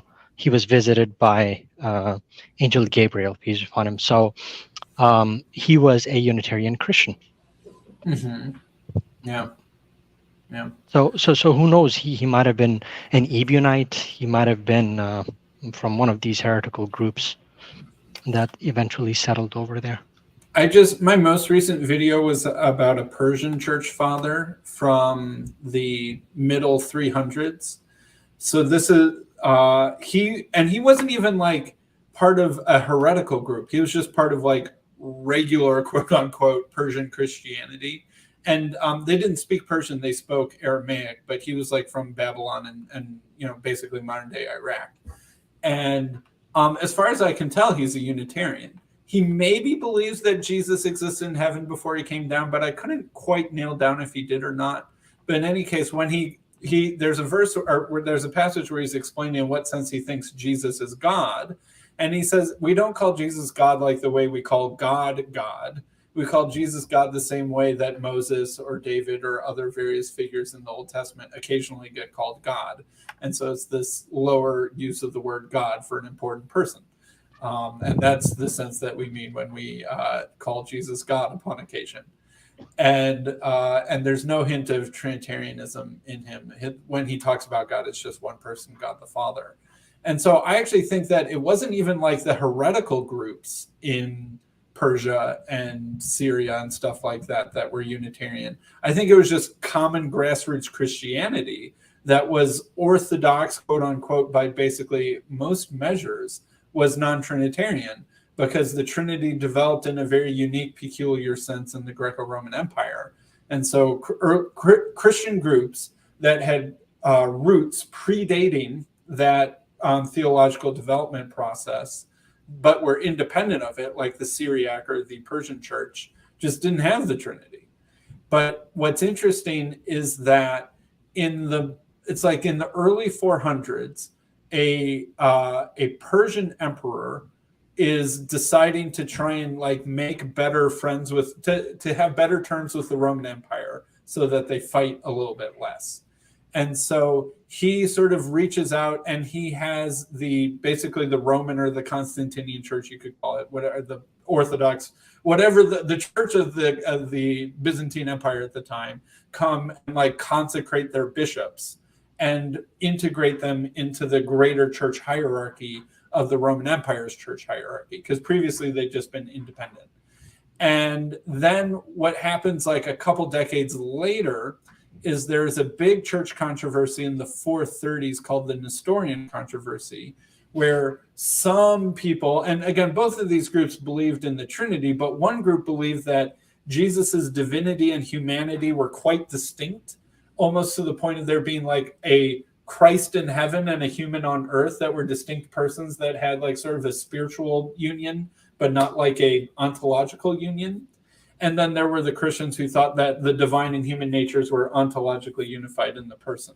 That was sort of the argument happening in the 430s. And the group that lost, the Nestorians, got kicked out of the Roman Empire. They went and then became clergymen in the Persian Empire and then schismed from the Roman Empire. So there was like a brief 30-year window or something like that where the Persian Christian church was in integration with the Roman Empire Christianity, but then it broke off and it's been its own independent church ever since the early 400s. So and I think that sort of, this is the Assyrian Church of the East. Yeah. And I think that process caused the Trinitarianization, I guess you could say, of the Church of the East, which had previously just been non-Trinitarian, like early Christianity had been. And that, I think part of Islam might have been a reaction or related to the reaction within the Persian church against the Trinitarianization and the Romification, you could call it, of the Christian church in the Persian Empire. So that's one of my pet theories at the moment. Yeah. Well, I would agree with everything else except the last part about Islam, but that's bound to happen, right? Yeah, but well, I mean, what's interesting is I feel like in the Quran and in a decent amount of Islam, I think some of its anti-Trinitarian apologetics probably actually have Christian roots.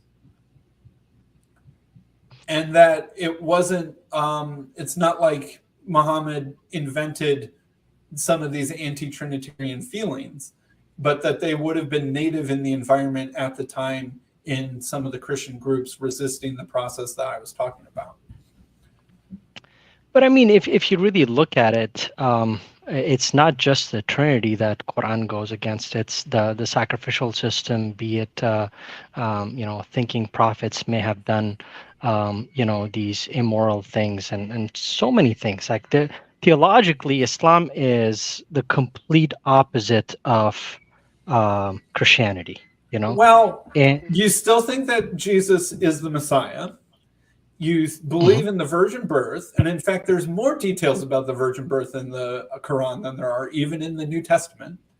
Don't like the phrase son of God, which is interesting. That's something that I sometimes wonder about, is where the resistance to the term son of God came from, according to sort of my theory, because basically all Christians, even Ebionites, like the phrase son of God.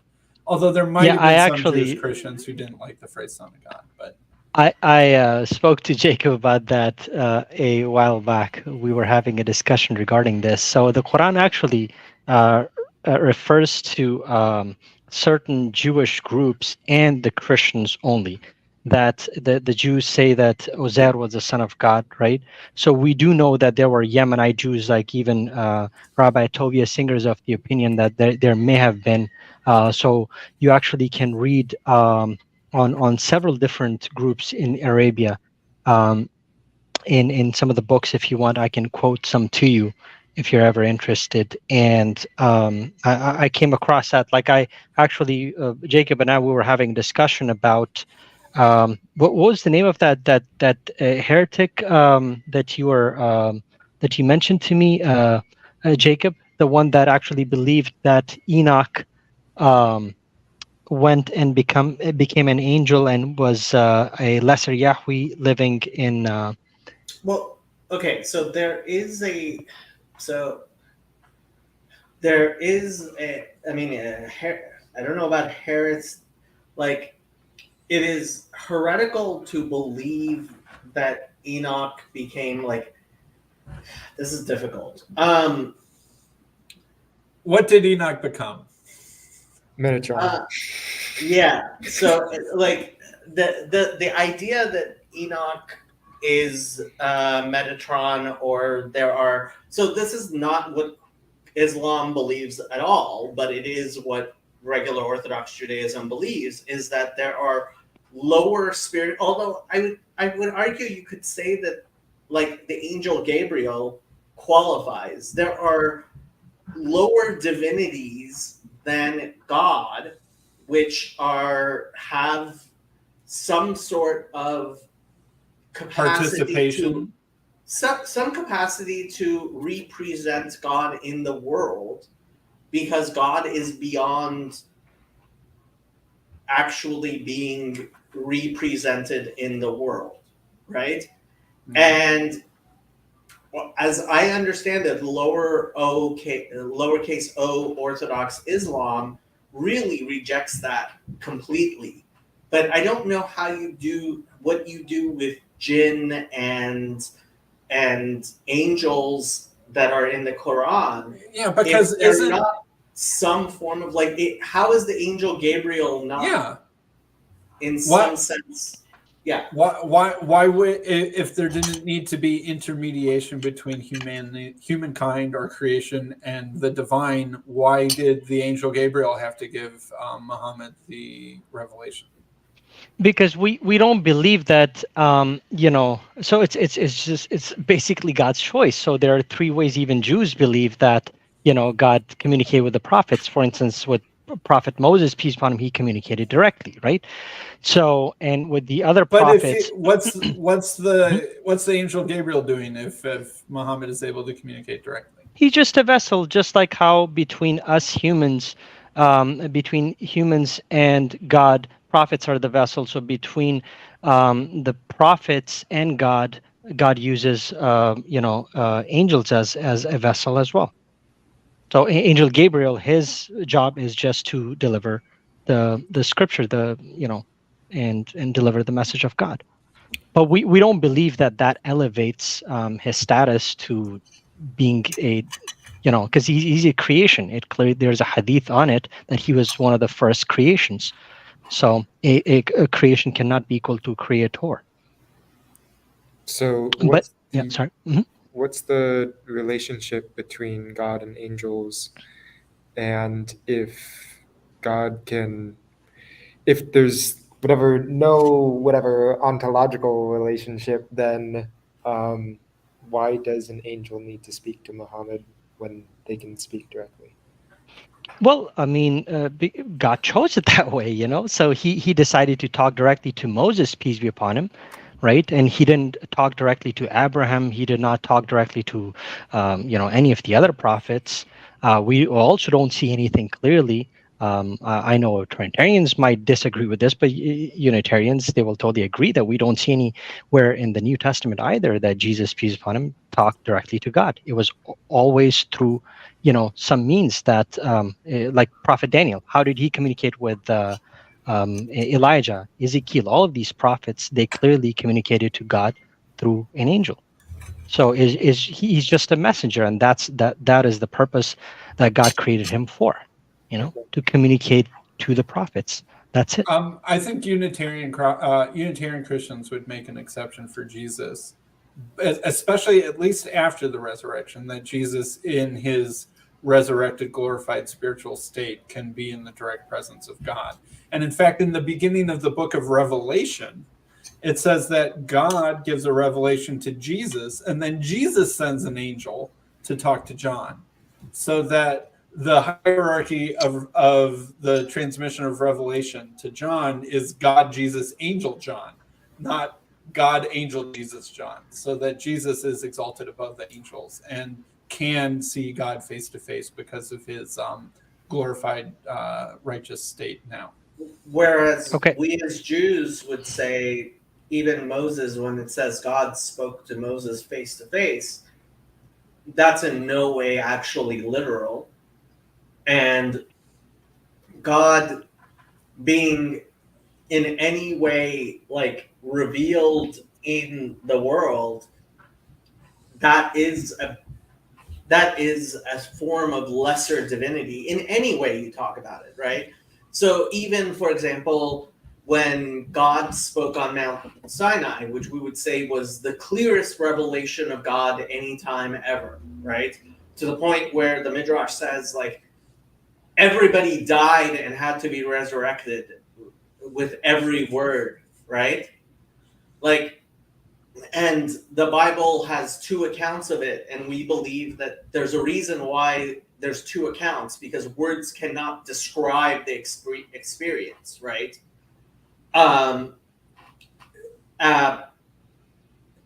In that sense, so even when Moses represents God by speaking to the children of Israel and saying, right, God said X, Y, and Z, that is, in some ways, he is representing God in the same way as I would say, it sounds like you would say the angel Gabriel represents God in the world. And this hierarchy, that distinction you make between creator and created, like, I don't think it would be heretical in Judaism to say Metatron or Enoch or anything. In fact, even like the names we ascribe to God, we believe all of those things fail to grasp God. Again, Even the Tetragrammaton. Exactly, which, I mean, I could pull up there's a reason we don't say the Tetragrammaton, and like, it's interesting. The early church fathers said something similar, and at first I was like, what are your early church fathers talking about, that God doesn't actually have a real name? I'm like, there is one, and it's 4 letters long, but I think I grew to appreciate a little bit more of the complexity of what you just said, Jacob. So just to complete the point, so in the regarding the Son of God that you asked about, Sam, right? So in the chapter 9 of the Quran, verse 30, it says, the Jews say Ezra is the son of Allah, while the Christians say the Messiah is the son of Allah. Such are their baseless assertions, only parroting the words of earlier disbelievers. May Allah condemn them. How can they be deluded from the truth, right? So this is usually pointed out relatively harsh. Yeah. Right. Well, I mean, it's God talking. No, the same type of rhetoric you actually see in the Old Testament throughout. But getting back to the point. Honestly, so this Rabbi Singer quotes this a lot, and he says, and I 100% agree with you. There are people who heretically misunderstand. Like, Ezra was a great prophet. Moses was a great prophet. He represented God. And frankly, I think Muslims would say, Muhammad represented God in the world. But if you believe that he is God and you turn him into an idol, which is possible, and frankly, I think some people do that even when they don't mean to, that is definitely heretical. I would say that is an important misunderstanding. The problem is we're talking about how does God interact with the world, and an infinite God can only interact with the world in such a way, like we said, it says in the Torah, no one can see God's face and live, right? We can only see God from the back, and that's what all of these analogies are. When it says God's hands, God's foot, God's face, right? These are just analogies. Mhm. Correct. So, and sorry. Fawad, doesn't Islam also believe in the return of Christ in a certain sense? Yes, we do. So that's why I'm like, there's a lot of Christian inheritance, at least in my view, in Islam. But there are a couple things that I noticed that are different, that are important, like the lack of Son of God being an appropriate title for Jesus, but also an anti-crucifixionism.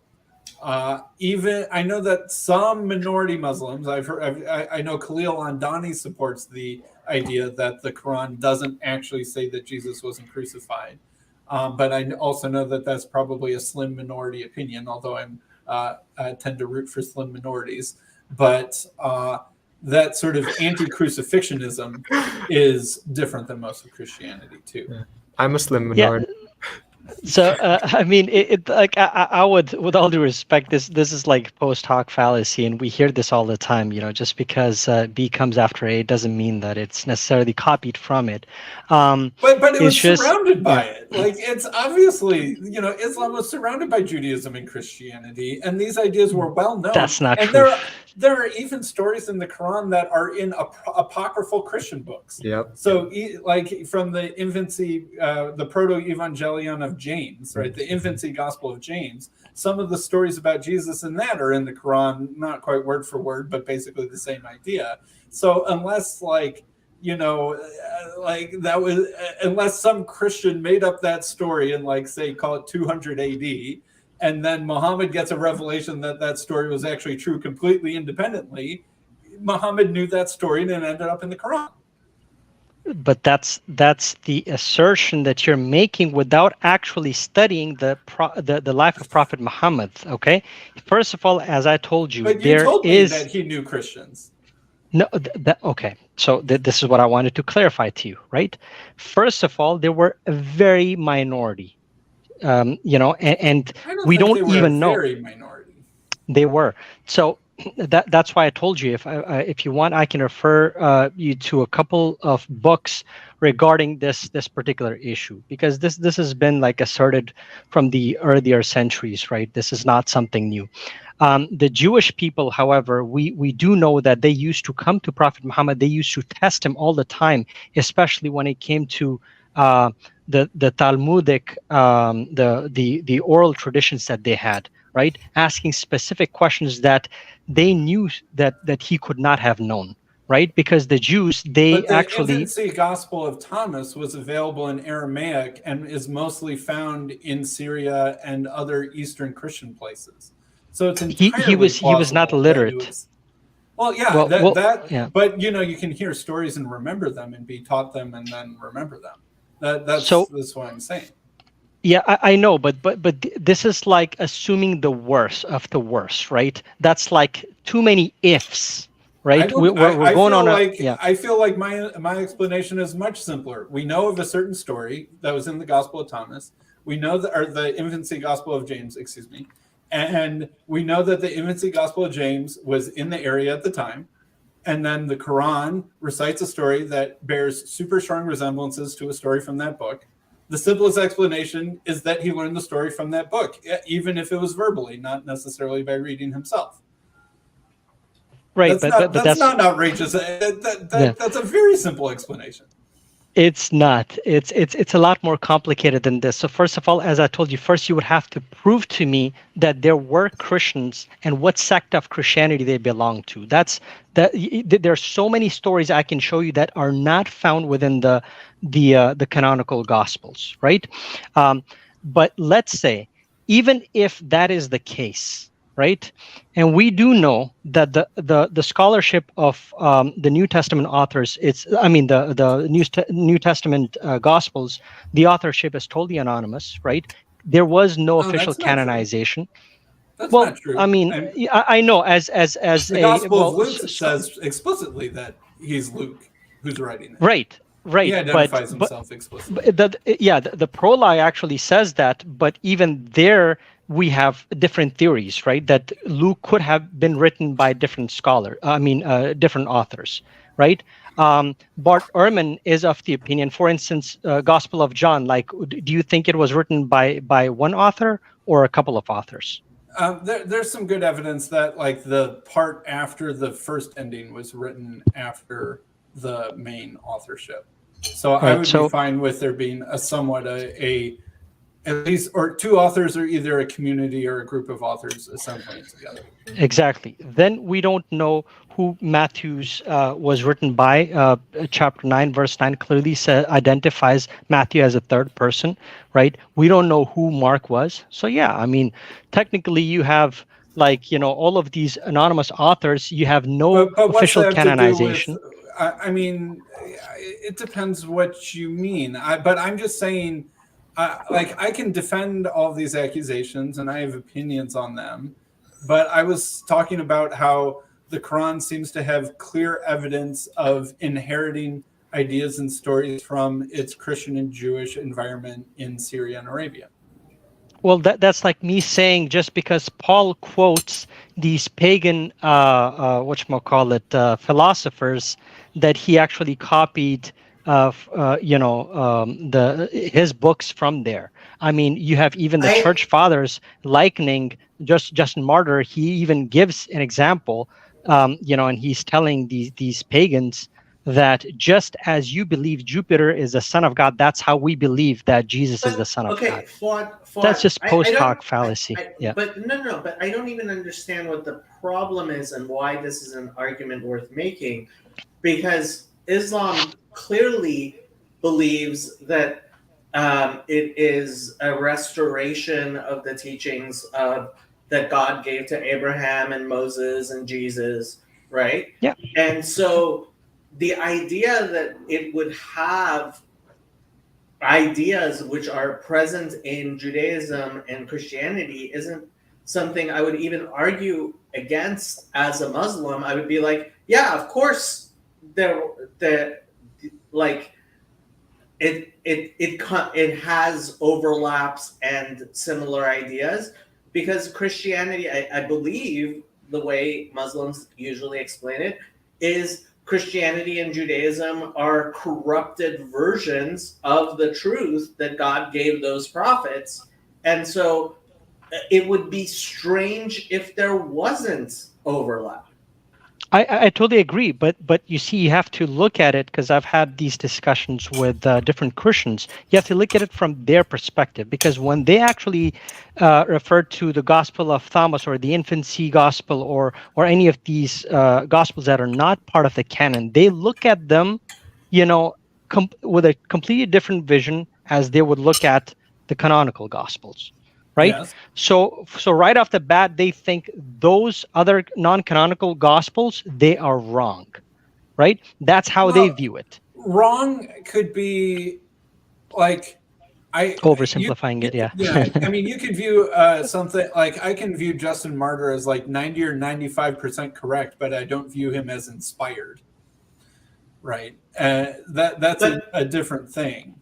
Okay. I do want to ask about this, because it looks to me like the Quran is very clearly saying, and this is 4:157, and for their saying, indeed, we have killed the Messiah, Jesus, the son of Mary, the messenger of Allah, and they did not kill him, nor did they crucify him, but another was made to resemble him to them, and indeed, those who defer over it are in doubt about it.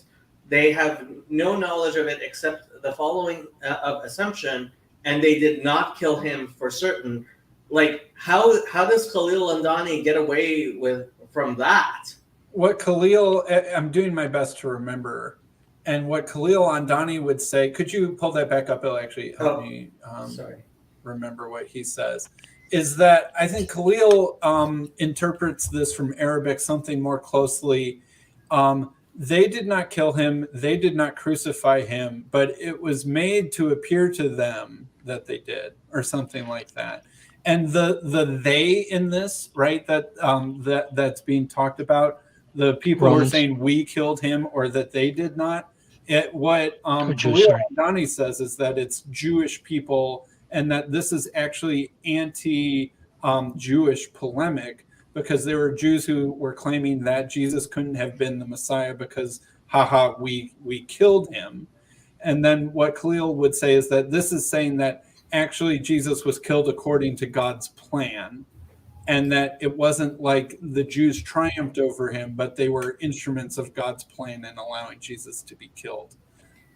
That's how Khalil, I think, more or less. Oh, so he's saying we didn't.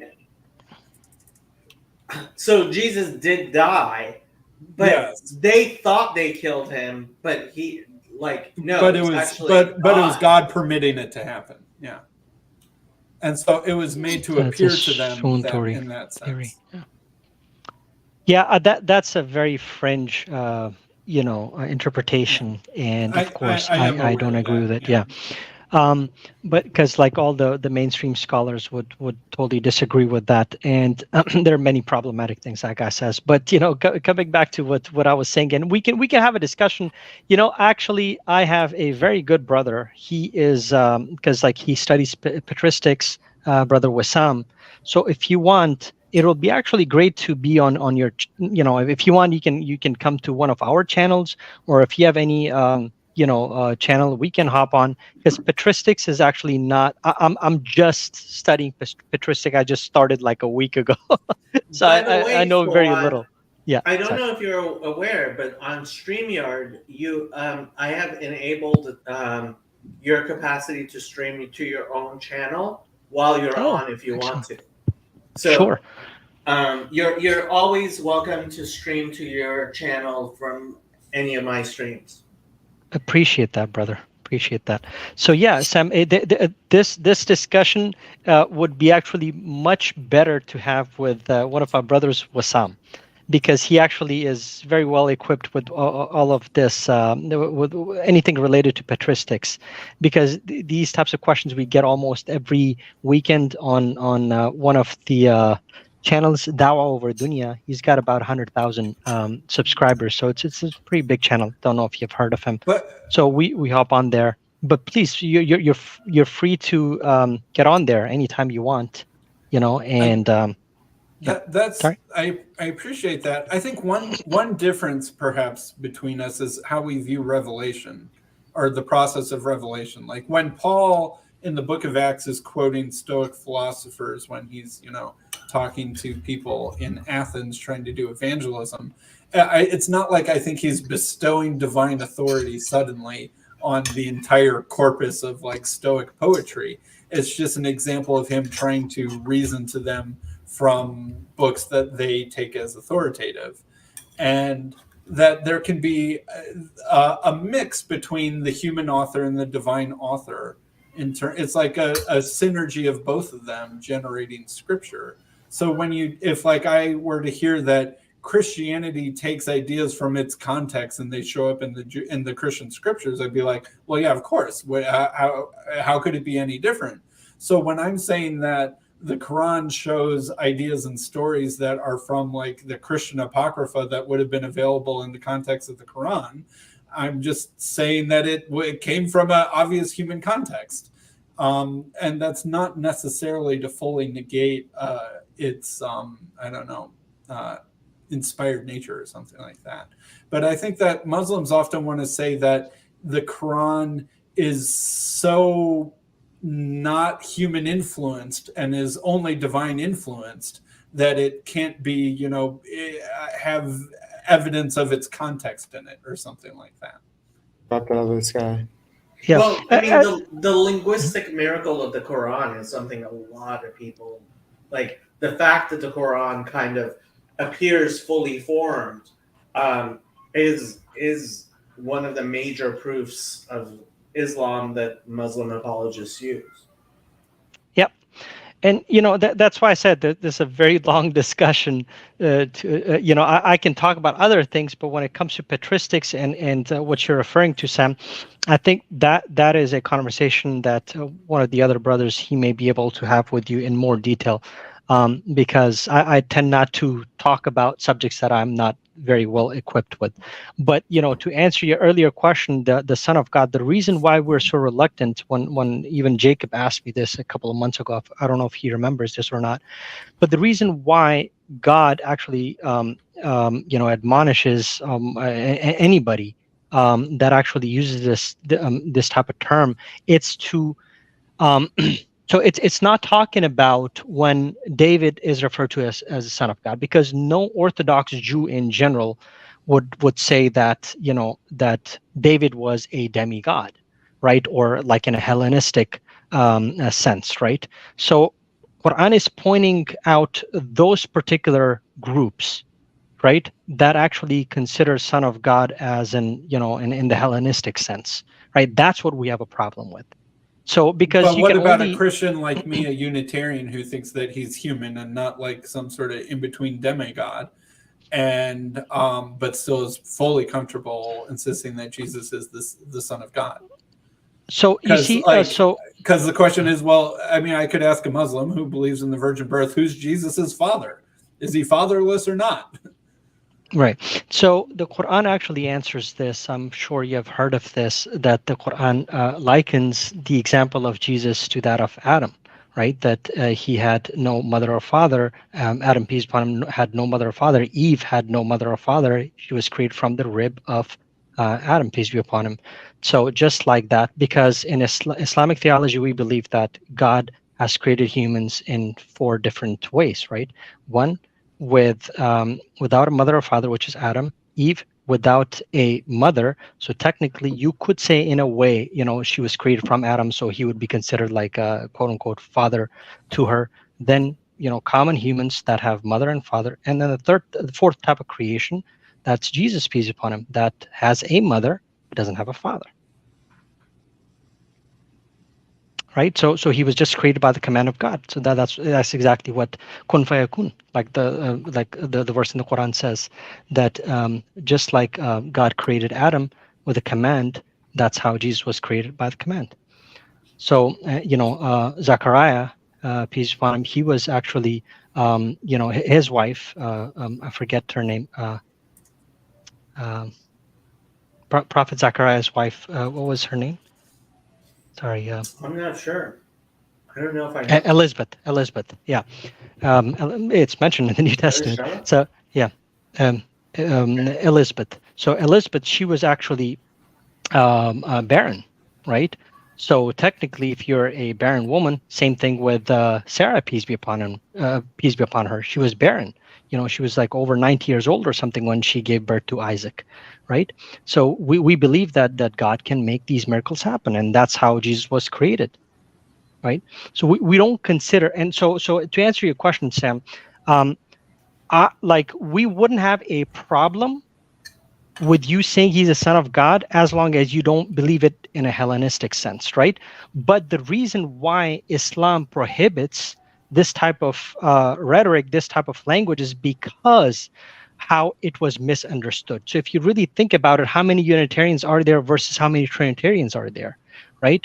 The Trinitarians, by far, would outweigh the Unitarians. There's a very small minority and that's of one thing Unitarians. I do wonder about the Quranic context, is why it was reacting so strongly if there was as many Unitarian Christians around as I think there were, that would have been comfortable calling Jesus the Son of God in a non-Hellenistic sense. I don't want to interrupt this discussion because I love this discussion, but I am going to have to go in about 30 minutes. Yeah, and I know you had some questions, Fawad, for me. Sure. So I wanted to give you a chance to ask those questions. Sure. I actually wanted to. So will you have a stream tonight, Jacob? Mm-mm. No? Okay. It's okay, because I wanted Brother Ali and myself, both of us, to be there together. So tomorrow, perhaps, or whenever you have the stream next time, we'll hop on there. Great. So I don't actually Yeah. stream on the Sabbath unless I can't afford it, or Cal comes Sure. on and baits me to come on. And I'm gonna be kind of busy. Probably my next stream is likely actually gonna be Monday night. There's Greek Bible study, I believe, this week, and Wednesday there's Hebrew Bible study. Those are the regular streams. I don't know when else I'm going to be streaming in the next week. Yeah, no worries. Whenever you're available, like I'll check. Cool. And Sounds I'll good. hop on. And so, if you don't mind, if you allow me just 60 seconds to wrap up my point with Oh Brother Sam. no! We have Okay, another half an hour. I want to give you as much okay, time. I just wanted to make sure if you had Sure. questions. Yeah. No I problem. should go soon, but Yeah. I'd like to hear you finish Sure. your point. Yeah. Okay. So the reason why God condemns it in the Quran, it's because of the 10th chapter of the Quran, Surah Ikhlas. So that God doesn't beget nor is he begotten, right? Because the way we understand it in Islam, you can be a son of somebody, you can be a child of somebody in three senses, either metaphorical, adoptive, or literal, right? Biological. So when you say a son of God, which one are you talking about? That would be my question to you. That it's not biological in the normal sense, but it is that God is the source of Jesus's creation in a way that mirrors but yet transcends a normal human father. So how is he a different son of God as compared to David being referred to as son of God in Psalms 2, for instance, or the judges being the sons of God? I would say that there's that sort of like familial language. Both children of God, son of God, are calling God your father in the Old Testament, but it means something a little bit unique and special for Jesus because of the virgin birth. So just because of virgin birth, but then what about Adam, peace upon him? Just because if you think he didn't have, because the New Sorry, Testament parallels Adam and Jesus all the time, calling Jesus the second Adam and that sort of thing. But Adam wasn't technically also a son of God. Well, Adam wasn't technically born. Is another kind of weird thing that would make Adam different, because only begotten does have the word birth in it. It does the monogenes. Genes is the same root as gynecology. Yehidi doesn't in Hebrew. Well, and I have to ask you: do you believe that the child of the virgin in Isaiah 7 was born of a virgin? I've told you this before, that I think that it does not refer to virgin in its original context, but its spiritual meaning is virgin in Jesus's context.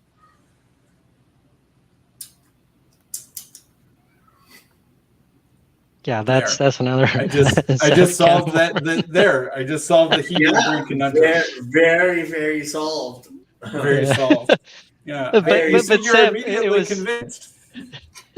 Sam, it was a pleasure talking to you, brother. Yeah, good talking to you. We'll talk some other time, and I'd love to go on that channel. Absolutely, absolutely, yeah. So how can I reach you, or I can send you a link of that channel? He's on my Discord server, Juan. Yeah, you can tag me. I'm Sam Adams on Jacob's Discord server. If you're on Jacob's Sam Discord. Adams. Okay, I'll send you a message on there, brothers. As usual, pleasure talking to every one of you. And Luke, sorry we didn't get to talk. Hi, by the way, shalom.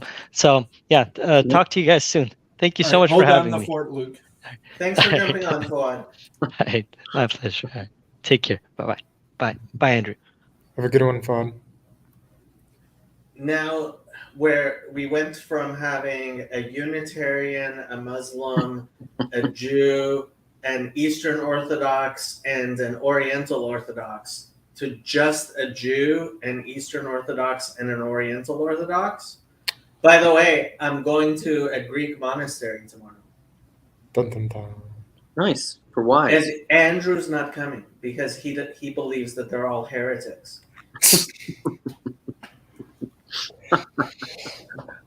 No, I've just got homework. Don't worry.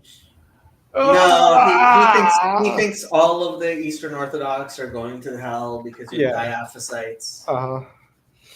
Practically Nestorians, the iconoclasts to boot. Yeah, of course. Do you know Tim, Luke? Tim. Which Tim? Tim from who does the Greek Bible study on my channel, on his channel on Mondays. I don't think so. He is Greek Orthodox, and his brother is a priest, and he does. I have been encouraging him to kind of create a Eastern Orthodox corner of this little corner, and he's been trying. So his channel and his Discord server and stuff. I mean, they're like, there's a pretty strong Eastern Orthodox contingent. You just mean like a more structured one? So I kind of sort of prodded him to actually ask his priest to be involved in his channel and stuff, and hopefully eventually it will be something that like the actual bishop will bless with his name and imprimatur. Whoa. Yeah. Yeah, I don't know. I guess we'll see.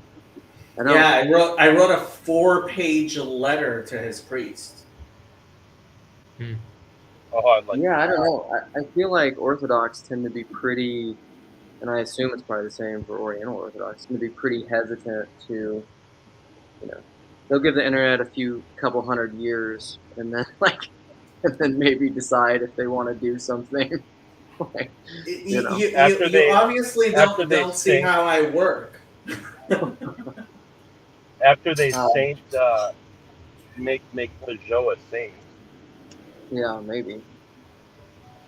I'm actually meeting, hopefully, briefly with the abbess of the. They call it a monastery, but it's a convent tomorrow. Yeah.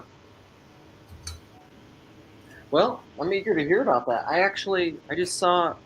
I'm gonna go because I gotta go to a doctor's appointment. But I just saw everybody on here, and I wanted to see what all the fun was about. Plus, Chad's gonna come in and talk about why he's out, or Chad has things to say. I'm sure. I don't have anything to say. I just saw you were here, and I wanted to prod you and like be annoying little bitch to you. That's all. You could. I would love to talk about in the Orthodoxy channel on Bomb. Everybody started talking about universalism again, and I was like, oh, this is like the old days. I'm like, this is fun. All the universalism talk. Let's rock and roll. Yeah, I don't know. I don't know what a universalist is. I have my ideas, but the ones that I trust, I think, makes sense to me, and that there's humility to it. That they're like, I don't know. All right. Yeah, I'm not gonna explain. He has to go. He's cooking. His time thing went off. I'm not going to explain again why I am absolutely convinced some people need to burn in hell for a good long time. But I could give you descriptions of people who, I'm sorry, but like they need to burn in hell for a good long time, and I will not be happy if they do not. Oh yeah, no, I agree. I mean, I just, yeah, I agree. I mean, I just read a story yesterday, or the day before, that terrified me, like in a way that I don't think I've ever been terrified by somebody. It was just horrible. And I think, yeah, I mean, that person is certainly a sick person. But, I think a just God would do what's right in that situation. And I think that whatever that means, it's certainly going to be far more just than I can conjure up, basically. Because no matter what I conjure up as far as justice goes, it's going to be insufficient. It's going to be human. It's not going to be. It's not going to be. There's not going to be the wisdom of God there, I guess. There I agree with you. maybe touches of it, or little sprinkles of it, but yeah. This is very boring, Chad. We're agreeing. So. How are the dogs doing?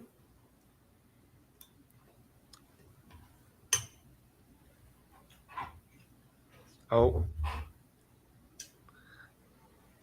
His internet cut out.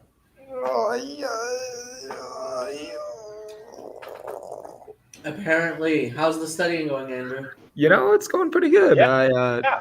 Hi guys. hey, There how's you it are, going? Chad. Can you hear me? Yep. Now we I'm- can.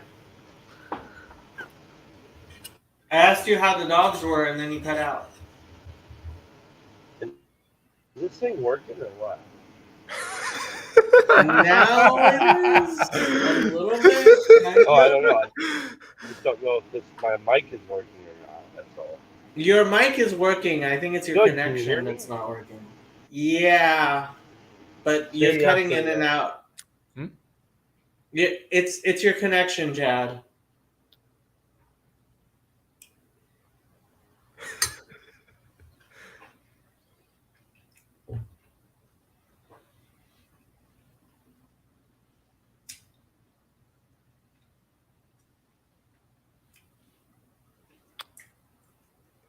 You know, they make these whole lab reports, just have a bajillion whatever, I don't know, words. And then they have this like BS rubric at the same time. And I'm like, I don't know.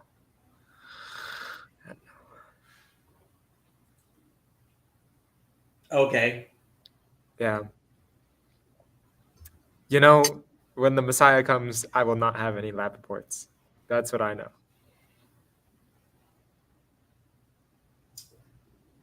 Well, according to Maimonides, you will. What? How could this Yep. be? How could I'm not Maimonides says the only difference between the world as it is now and the coming of the Messiah is that people will no longer be like horrible people. okay, so they won't give me these lab reports.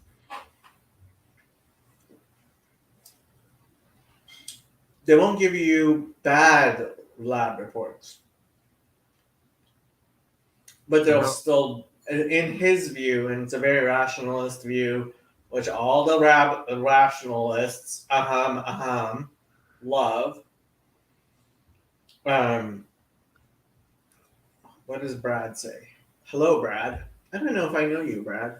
Jacob, would you be opposed to purgative universalism? Bad people suffer for some time, which causes them to repent, and only after repentance they join the just in the world to come.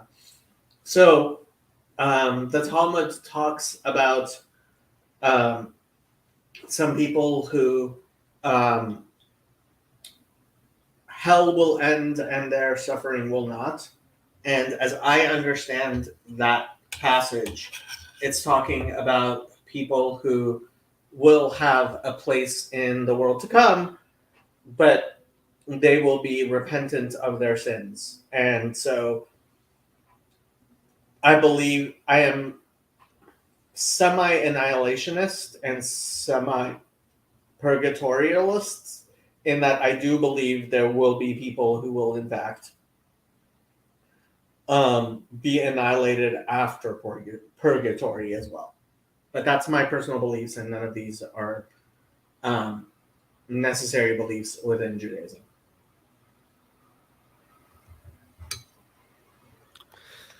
I want people to burn for these lab reports.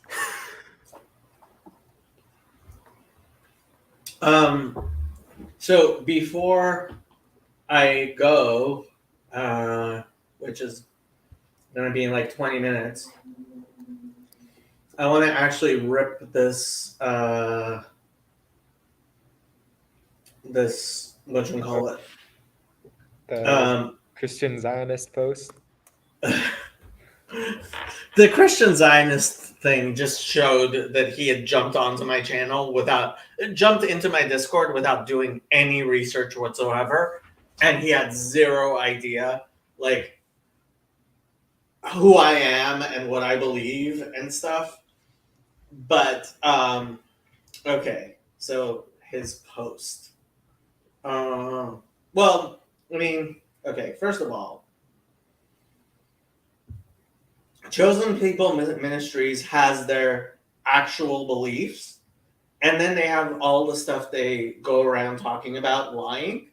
And I think I showed very clearly that when he said, "Oh, I believe Jewish people should circumcise their children," he was just lying.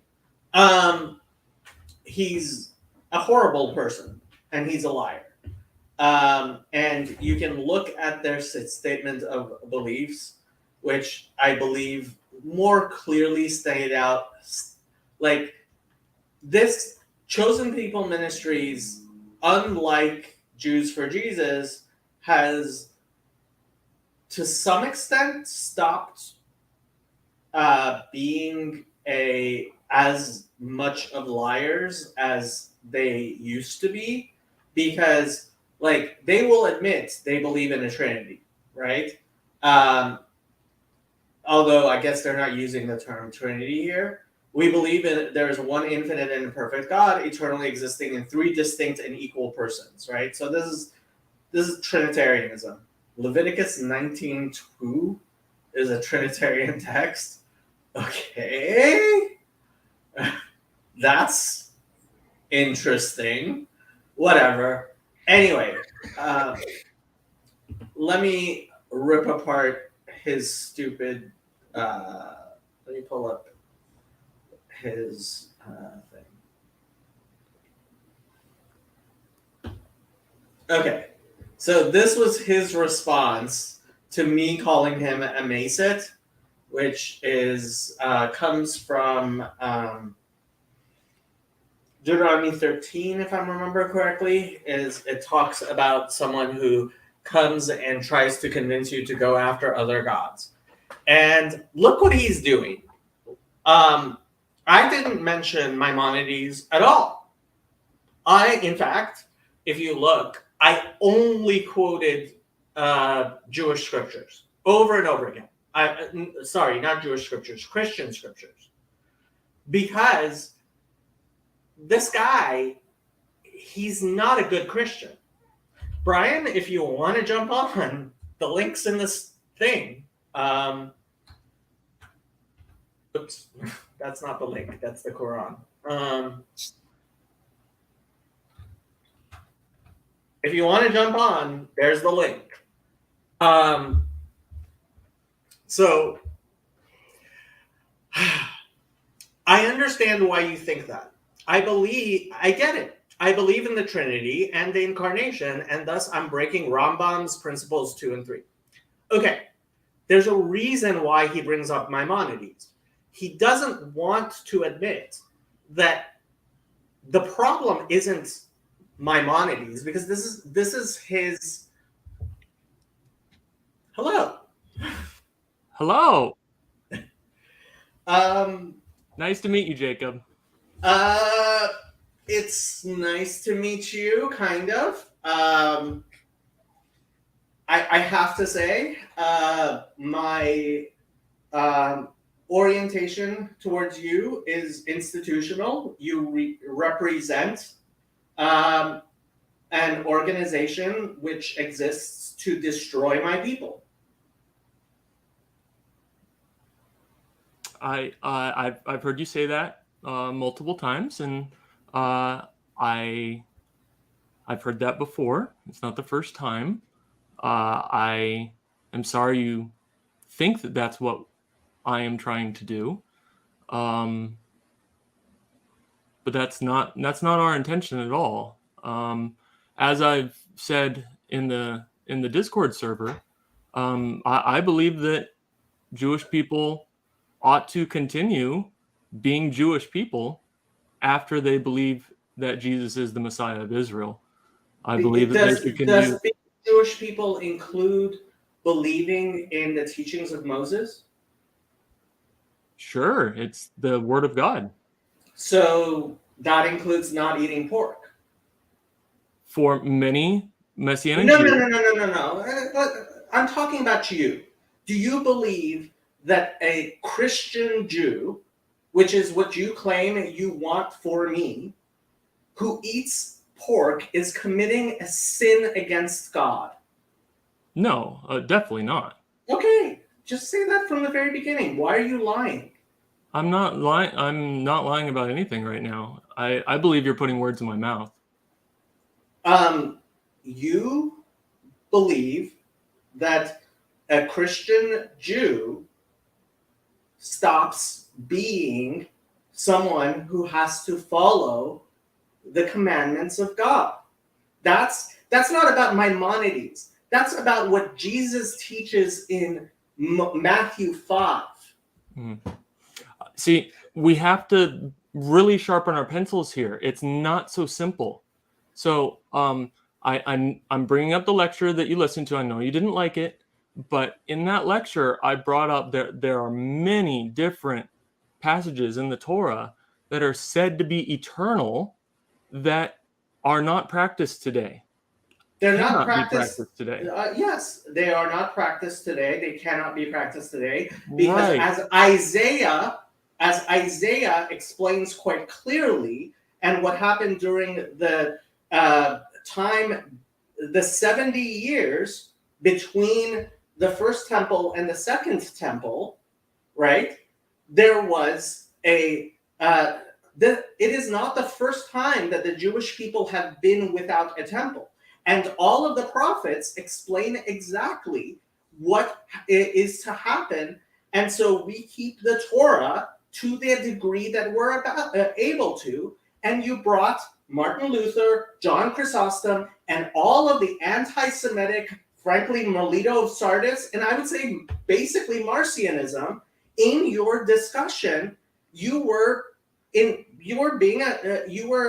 doing exactly what they do, which is, and I'll give the example you gave, which is, let's say you're a UPS driver and you disable your own car, and then you didn't make your deliveries, and your boss, of course your boss would still be mad at you. And that is precisely the anti-Semitic collective guilt. The Jews today, the synagogue is, what is it? Ecclesia et synagoga, the imagery of the Jews who have let the Torah fall, and the Christians, ecclesia.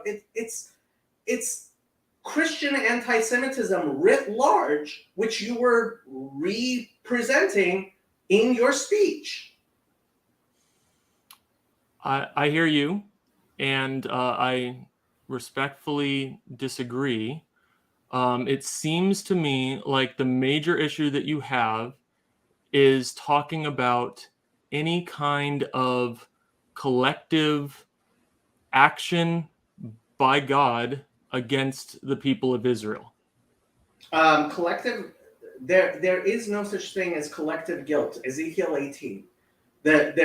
God judges each person individually.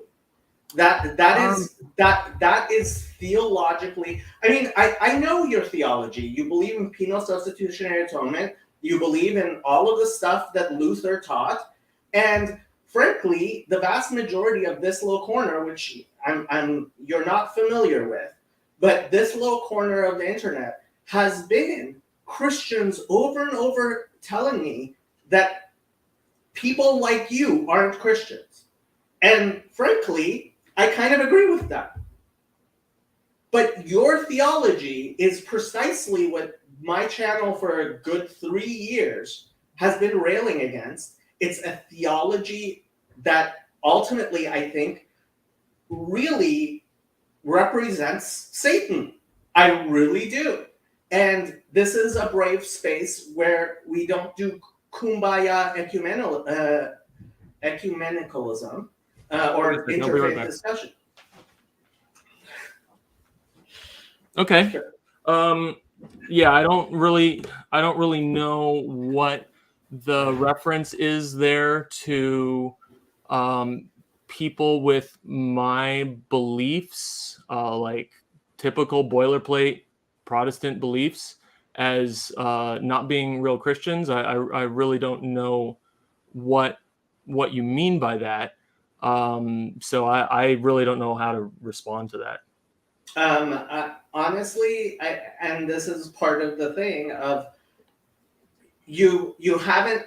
I mean, I understand. Chezi invited you to a Jewish server, and this is what you do, which is walk into Jewish spaces. That's your job. I understand that, but in our little corner, we have, and that's why this is called Monsters in the Estuary. So we have what Pastor Paul Vanderklay, I don't know if you've heard of him. He's a CRC pastor. Listen to his conversation with Hezi. Okay, so he's one of the major figures in this what we call this little corner of the internet, and his vision is for a place where there can be open discussions.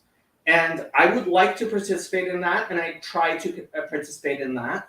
At the same time, like you are a literal wolf in sheep's clothing walking onto my Jewish server with the intention of destroying my people. And I would not have invited you onto my server.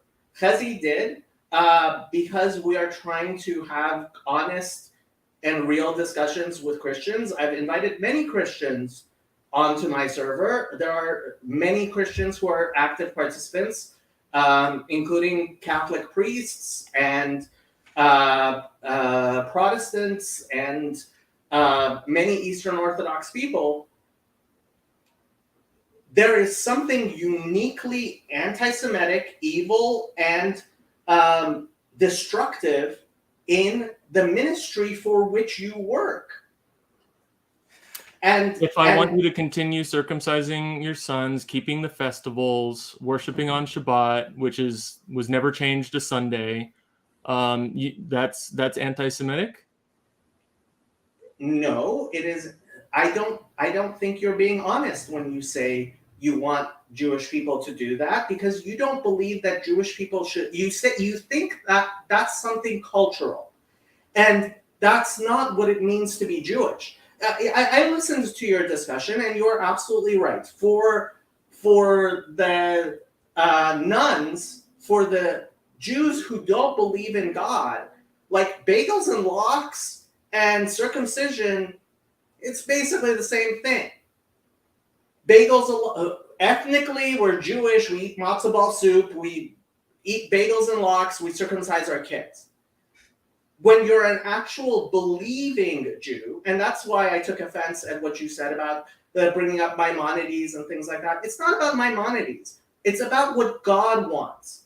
God has commanded Jews because that's what he wants. And if a Jew circumcises his children, not because his sons, not because he believes in God, but for any other reason, that's profaning the holy, and that's a desecration of our religion to keep kosher, not because God wants, but because it's a cultural thing. Mm-hmm. I get it. So you're coming from a place where everything in Torah, from Bereshit all the way through, all of it is just one Torah. Okay? Yes. Now, when I was explaining my position on Discord, I tried to explain to you that my position is not the same. Okay? And that's where you started calling me a liar when I said that I needed to be more precise in my answer about circumcision. So let me try to explain a little bit more, okay? God gave a covenant to Abraham. God gave a separate covenant to the people at Sinai. Two different covenants. Okay. Okay?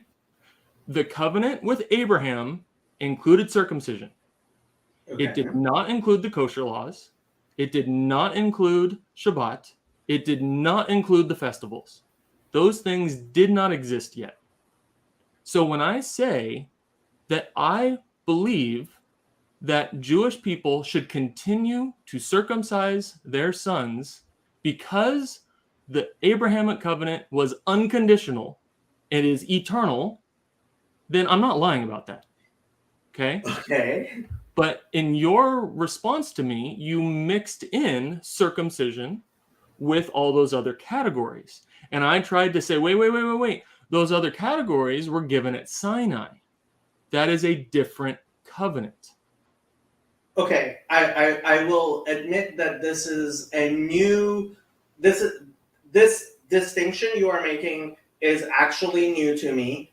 I still believe it's dishonest because I honestly do believe that what Chosen People Ministries is constantly doing is trying to figure out ways of making Christianity palatable to Jews. I think that is your job, is to make Christianity palatable to Jews. And it doesn't nullify what I was really is my issue, which is if Jews become what you want Jews to become, we would stop existing as a Jewish people because we would no longer be following the God of Abraham, Isaac, Jacob, and Moses, and the commandments which Jesus says, until the heavens and the earth pass away, not a jot nor tittle of this will pass away. I'm going to ask a question that I'm pretty sure I know the answer to, but I'm going to ask it anyways to make a point. Have you ever visited a Messianic congregation? A Messianic one? No, not a. I think they're just Christians. That's what I would have thought. Okay. Yeah. I don't want to straw man you. Okay.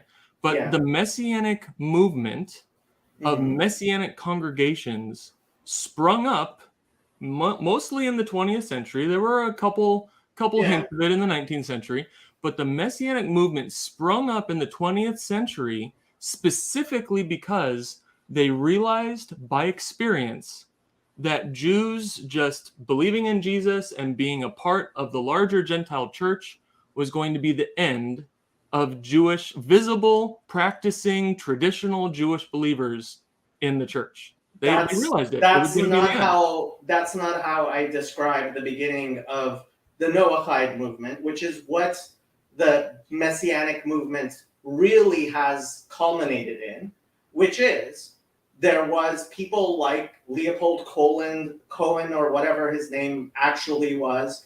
There were people who thought that in order to convert Jews to Christianity, what we need to do, and the Baptists were very involved in this, what we needed to do was to be ethnically appropriate to Judaism, the same way that we're ethnically appropriate to sub-Saharan Africa or to Latin America. We include their idols. And so they took what they considered to be basically idolatry and ethnic worthless things, like the Talit, like Tefillin, like the Torah scroll, like the Shema, things that actually are sacred to somebody who believes in the Tanakh. They decided to dress themselves up in it and create churches that were dressed up as synagogues. And what happened is it backfired spectacularly, which is they got very few Jews, and I'm sure you're aware of how few Jews who are actually religious you end up ensnaring. But many Christians became interested in Judaism, many Gentiles became interested in Judaism. And I'm sure you know all of the former Christian pastors like Ahuva Gray, like Gabriel Sanders, like William from Tanakh Talk, who ended up leaving Christianity because they realized that this is the worst form of desecration. To take something that God said is holy, right? You have a menorah behind you, but it's a decoration. I see Jewish books behind you, but as far as you're concerned, it's all a decoration. It's a Please don't put costume words in you my put mouth. on. Please don't put words in my mouth. Okay, it's not merely a decoration. And I'm not playing dress up. I don't have a kippah on my head. I'm not trying to convince people that I'm something that I'm not. I'm not going and sneaking into synagogues to try to get people to believe that I'm Jewish. I'm not doing any of that. That's totally unethical. That's wrong. I'm very glad you're not doing those very extreme things which some people have done, but you're on the same spectrum. You really are. Okay, so a couple things. First, did Yeshua wear tallit? Yes. Did Yeshua worship on Saturday, Shabbat? Yes. Did James, his brother, talk about going and worshiping in synagogue? Yes, he did in James chapter 2. Did the early Christian movement really begin as a sect of Judaism? Yes, it did. So these things that you're saying are just decorations in the Messianic Jewish movement are anything but. It is a restoration of a lost movement that was there in the first century, and for various anti-Semitic and supersessionist reasons, the church basically didn't have any place for. For the first time since the first century, Jewish believers in Jesus actually have a place where they can be Jews in the church. This is Acts 21:17. Yeah. So I'll read it and you can explain to us what's going on here. Sure. And when we were welcomed to Jerusalem, the brethren received us gladly. And the day following, Paul went in with us unto James, and the elders were present. And when he had saluted them, he declared particularly what things God had wrought among the Gentiles by his ministry. And when they heard it, they glorified the Lord and said unto him, Thou seest, brother, how many thousands of Jews there are which believe, and they are all zealous of the law. This is after the crucifixion, the resurrection, and after Pentecost, where the establishment of the church was, just for the dispensationalists listening. And they are informed of thee, that thou teachest all the Jews which are among the Gentiles to forsake Moses, saying that they ought not to circumcise their children. Now, I have to say, you say only some Christians believe. And so since your organization does not directly condemn that, you're representing those people. So we're going to have to talk about this. Wait. No, yeah. that goes way too far. We are constantly trying to explain to churches that do not have a consciousness of the Jewishness of their faith that this has been a wrong decision to make, that Jews are not allowed to circumcise their children. Okay? So where is that on your website? Okay. Our doctrinal statement is not the exhaustive everything that we teach in Chosen People Ministries. And so it is erroneous for you to portray it as that. Is there anywhere on your website where you say what you are now saying, which is you go around telling Christian, not as a part of an evangelical effort, but you actually go around telling Christians that it is wrong for them to tell Jews not to circumcise their children. Because we probably got it somewhere. I have no idea where to find it. I would love to see it, because I guarantee you the minute that goes up on your website, the discernment preachers would jump down your throat, and you would likely end up losing a lot of that's a people. really bad bet or wager that you're playing, because Chosen People Ministries plants Messianic congregations, and they all do that. They all do it.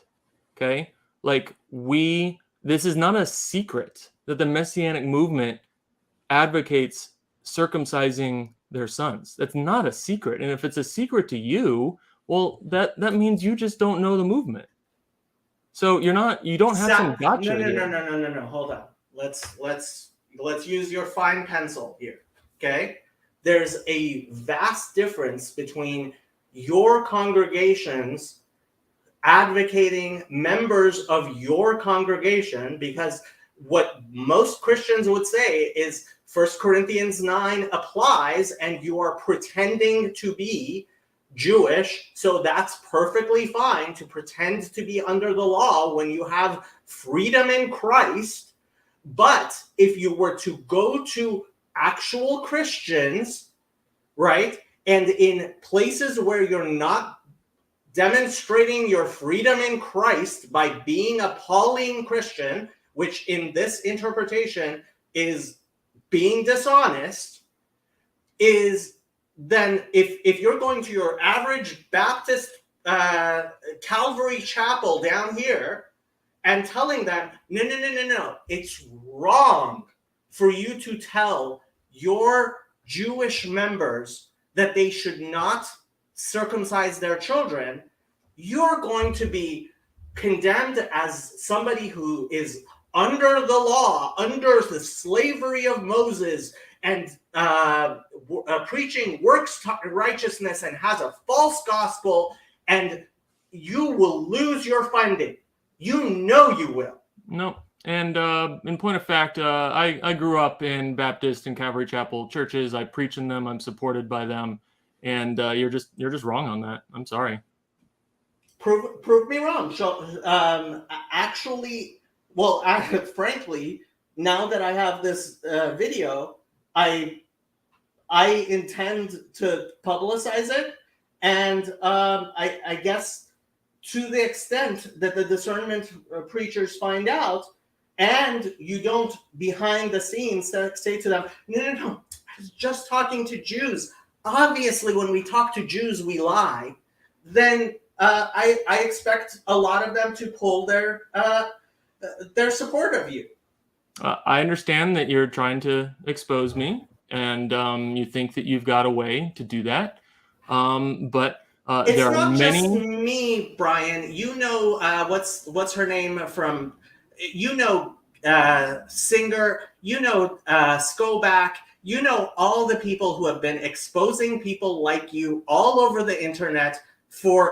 I'm not some expert on the Messianic movement. The Messianic movement has been exposed all over the internet for the past 30, 40 years by counter missionaries, which you referred to. So, I'm not saying anything new to you. You know, you've heard all of this stuff because I'm sure you've listened to everything Tovia Singer has to say. I try not to. So Book of Galatians. Book of Galatians is about justification before God. It's about righteousness before God. Paul is arguing against circumcising on the basis that if you think that you need to be righteous before God because you are circumcised and you are required to have circumcision in order to be justified before God, then that means you've rejected the gospel. And the Messianic movement, the Messianic movement agrees with that position.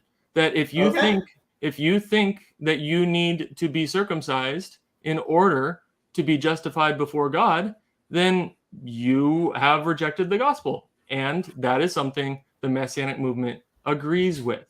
Now, being circumcised on the basis of the Abrahamic covenant, totally divorced from any attempt to be righteous before God, that's a completely separate issue. Aha. Okay, so we are back to where we started. You are trying to convince Jews to abandon God.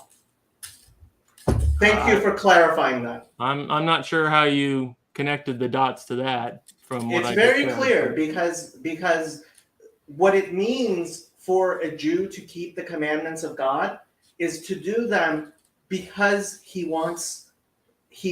believes that's what God wants from him. And your gospel, how you define the gospel, is the gospel of Jesus is, and I have Christians constantly telling me that this is not what Christianity teaches, but this is what you teach, which is that the gospel is we can do no works.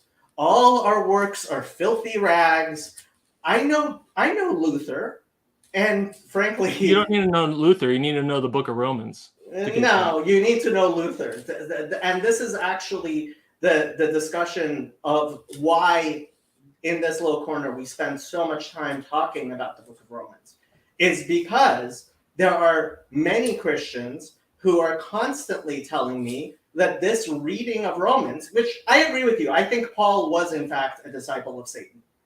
But there's no agreement there. It basically is because you believe that Paul was teaching precisely what Jesus denies in Matthew 5, which is that the commandments are no longer.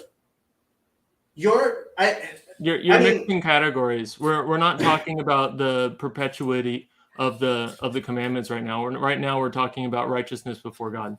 Yeah, I am well aware of Protestant theology, and yeah, I mean you have normal Protestant theology underneath all of the things that all of the little legalistic terms in which you're exploding that and trying to give an impression where it doesn't matter.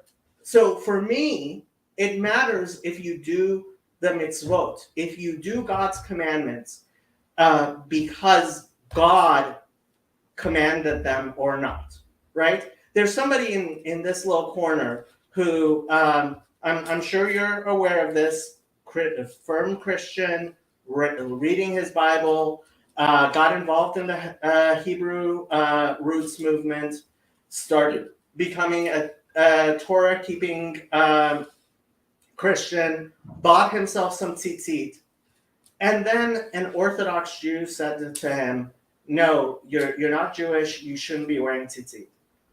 And that man carries his tzitzit around with him. He doesn't wear them. He carries them around with him. That man keeps the commandment of tzitzit so much more than any Jew who, because their mom told them, because everybody around them is wearing tzitzit, they don't actually do it because God commanded it of them. They do it simply because it's a cultural thing. And that is a trick of Satan. To do anything, to do any of the mitzvot, because it's a cultural thing, because other people want you to do it, is to divorce it from the heart of it, which is we do the commandments, we do what God wants because we love God and because we want to follow God's commandments. And this is what I mean when I say your entire job is to destroy Judaism, because as you're happy just as long as people don't do it in order to be justified before God. Just as long as they don't do it because God said. I believe that righteousness comes through a gift from Messiah. That's a basic belief that I get from the New Testament, that my righteousness is not of my own. My righteousness is given to me by Messiah with his death and resurrection, and that I cannot earn it myself. I could try, but I would fail. and that's what Amazing Grace is all about. Yes, thank you. I'm so glad, and that's the main thing I wanted to clarify. I wanted people to understand where you're coming from. You're like, Jews don't understand that you're coming from a place where you believe that what we believe is holy and beautiful, right? I love God's commandments, and you view them as garbage. Precisely, Did I say precisely that? the way. Did I say Paul, I'm quoting Paul. What are you quoting Paul in? Paul says the Torah is holy, righteous, and good in Romans chapter 7. And he also says that I view all of the things I had before Jesus as I think the word is literally garbage. That doesn't mean that he believes that the Torah's revelation is garbage. That means that all of his efforts, all of his efforts, right. So all of his efforts were the garbage. Commandments is slavery. You're putting words in Paul's mouth and you're putting words in my mouth. That's not what Paul meant. He said that all of his efforts didn't get him anywhere with God, that he needed something more because he was a sinner. He needed something else. He needed something more. He needed a new covenant. He needed something more. Honestly, this is the type of clarity that I wanted to have, because frankly, I think that people don't understand that that's where you're coming from, and that where please put it in accurate words. Where is it that you think I'm coming from? I'm saying the Torah is holy and righteous and good. I'm saying that Paul, when he said that his previous life was rubbish, that did not mean that the revelation of Torah was rubbish. I am saying that Jewish people should keep the commandments given to Abraham, that the commandments given to Moses are a little bit more complicated because things have changed a lot. They're complicated because so let me give you an changed. example. Let me give you an example. Was it sin for Abraham to marry his half-sister? Okay. It's not an easy question, is it? No. So, I mean, we get into... We're going in places where, frankly, I don't think it's useful. Why? I can put the words. I can explain these things in Christian terms that you would agree with, right? Jesus has fulfilled the law of Moses for us, and because of that, someone who believes that they themselves can fulfill the necessities of the law is refusing Jesus's gift of his death for us. Like, that's not really what we're talking about here. We're not talking about that right now. I was trying to explain to you that what God requires of us is different at different times. Was it sin for Abraham to marry his sister? Well, it wasn't when he was alive, but when the Torah when the covenant at Sinai was given, that action that he did with his wife was just to be clear. Part of the reason I didn't want to get into this is we don't believe that Sarah was Abraham's sister. There are various opinions on that. Ultimately, I think the vast majority of Orthodox Jews believe she was a cousin. But okay, then let me give you another example. Was it sin for Jacob to build an altar at Bethel? Well, let's make it really simple. He married two sisters, which is clearly forbidden in the Torah. Okay, that's a good example. So there's a lot of explanations of what exactly happened there. And one of them is that this was before the Torah was given at Mount Sinai. Exactly. Exactly. That's Yes. what I'm getting at. I know that's what you're getting at.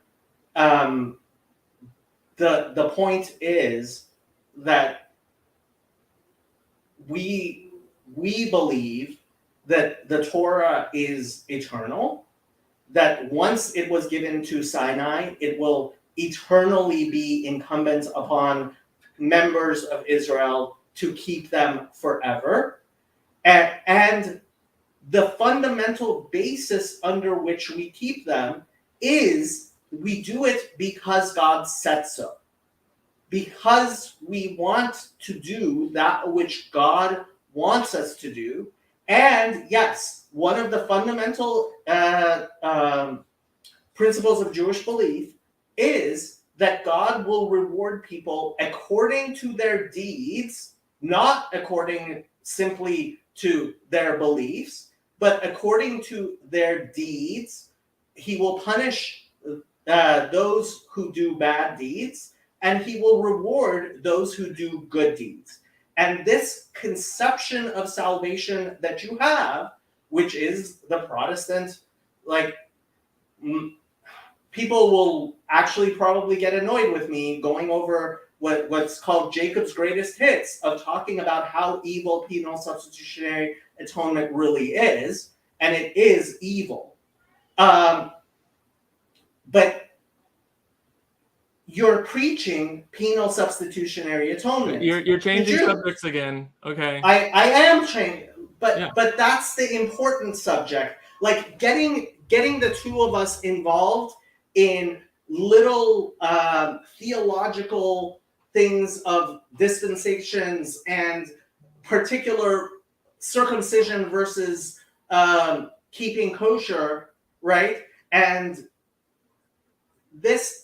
that isn't what I am trying to clarify for anybody who is involved in my channel and in my Discord server about what exactly it is that you are doing in my server. Why am I not allowed to clarify nuances and differences of opinion when, as we just talked about just a few minutes ago, when dealing with whether Sarah was a sister or a cousin, you allow yourself in your own tradition the ability to have nuances and clarifications about these things? Like, please use equal weights and measures with me. That's all I'm asking for. So, Brian, I hope to eventually allow you free reign and on my Discord, given that it is very, very clear where you come from. But the reason I can't allow a ravening wolf in sheep's clothing in my community is because I want it very clear for people to see clearly that you are in fact a ravening wolf in sheep's clothing. I cannot allow you free reign. I can't allow you to explain things however you want, because you are in fact what I call a masit. You are in fact trying to convince people to go down a road, and I want them to know where that road leads. You are just a Protestant. That is all you are teaching. It is not something fundamentally different than what Martin Luther taught. Martin Luther and you, the amount of daylight between you and Martin Luther is negligible, even though what you are trying very hard to do is make it appear as if there is a difference between the theology that you preach and what Martin Luther preached. I mean, you're free to have an opinion about me. You've made your opinion very clear from the beginning before I even said a word on the Discord.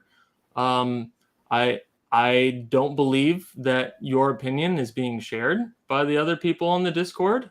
People are telling you to give me more of a chance and to not be so distrusting of me and not to continually call me a liar, but to actually consider that I might actually be a sincere person who is actually writing things that I actually do believe to. And I think I think we're just going to have to see in the court of public opinion. But up to this point, you've really only been the only one sharing the opinions that you're sharing right now about me, and the others have been like, Jacob, come on, back down. So you can have your opinion of me. I don't need to defend every one of those accusations. I think it's preposterous to say that my position on the Jewish people is the same as Luther's. I don't even need to address that. So let me ask you. Luther wrote his books about the Jewish people in the last 3 years of his life. Yeah, I wish he would have died 3 years earlier. Okay. Do you believe that he was a false teacher? On those things, of course. On those things, he was a false teacher. Of course. So his faith in Jesus did not prevent him from teaching things which you believe are heretical to Christianity on at least some of his things. Well, yeah. So wait. Do you see faith in Jesus as some like divine shield that keeps every single Christian in church history from ever having bad opinions? Is that the premise? Hold on. No. There's a difference between bad opinions and believing things that are bad, that are in error, that are doctrinally things which endanger your salvation for a Christian. Sure. Yeah, I believe that there's primary issues, secondary and tertiary issues. Okay, so where does this fall in? Where does his on the Jews fall as in terms of primary, secondary, and tertiary issues? Somewhere in secondary to tertiary. It's not a primary. I see. It's not a primary. I see. No, Okay. primary is who is Jesus, who is God, how do you become righteous before God? Those are the primaries. So Martin Luther, his salvation is assured, whereas the 6 million Jews who died in the Holocaust, maybe.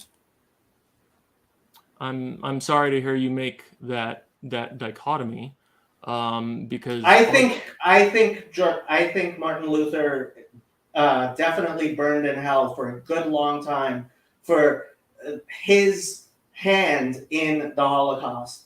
And I don't think that just because they didn't believe in Jesus, that all of the Jews who have lived for the past 2,000 years have no chance at salvation because they may have rejected Jesus. And that is a fundamental difference between my theology and your theology, which is part of what makes you an immoral person, Brian. Someone who believes that Martin Luther's salvation is assured because he believed in Jesus, despite the fact that he was a horrible person, and believes that somebody who is a generally good person, but despite the fact that he lives his entire life trying to do that which God wants him to do, he doesn't believe in Jesus, that means his salvation is not assured. That is a theological difference that I want to be absolutely clear. And I will tell anyone who believes like you do, let God be the judge between me and you, because I cannot believe in a God who is as evil as the God you describe in your theology. And I know your theology because I know where you work, because I know what theology Chosen People Ministries has. And so while you say I'm not giving you a chance and I'm putting words in your mouth, I am simply exposing to all of the people who are listening precisely who you are with the mask off. And you know what? I wish I didn't have to do it in the ways that I'm doing it, but it's the only way I know of clarifying who exactly this ravening wolf in our midst is. You're teaching a theology I find fundamentally satanic. Okay, I hear you. This comes down to the question of how may our sins be atoned? How may we be seen as righteous before God? It comes down to whether we are born as blank slates with a Yetzer HaTov and a Yetzer Hara, or if we are fundamentally broken. It comes down to a whole lot of difficult questions that go into this discussion, and it's not going to be solved in one conversation like we're having right now. But fundamentally, I think it comes down to whether we ought to see belief in Jesus as a salvific act or a condemning act. And you are of the opinion that belief in Jesus is like a checkbox. All the good people believe and all the bad people don't. And God condemns you based off of whether you check that box. And hold on, your description, because I will tell you, a lot of the Christians in this little corner will, in fact, a majority of them will tell me that good works are the fruit of the Spirit, and someone who doesn't show fruits of the Spirit, who doesn't show good works, is actually obviously not a Christian. I believe that's biblical New Testament understanding. Then how did I agree with Martin them. Luther end up spending 3 years writing anti-Semitic tracts, which directly, by their fruits you shall know them? That's why I think I would say quite clearly Martin Luther was not a Christian. Thank you for explaining that calculation that's going on. So the bigger question that you're asking is, how can Christians sin after they have the Spirit? That's the bigger question you're asking, and you're using Martin Luther's horrible book, his diatribe, as the main driver of that question, correct? And its fruits, because these are books which directly contributed to the Holocaust. Right, I agree. He set the stage.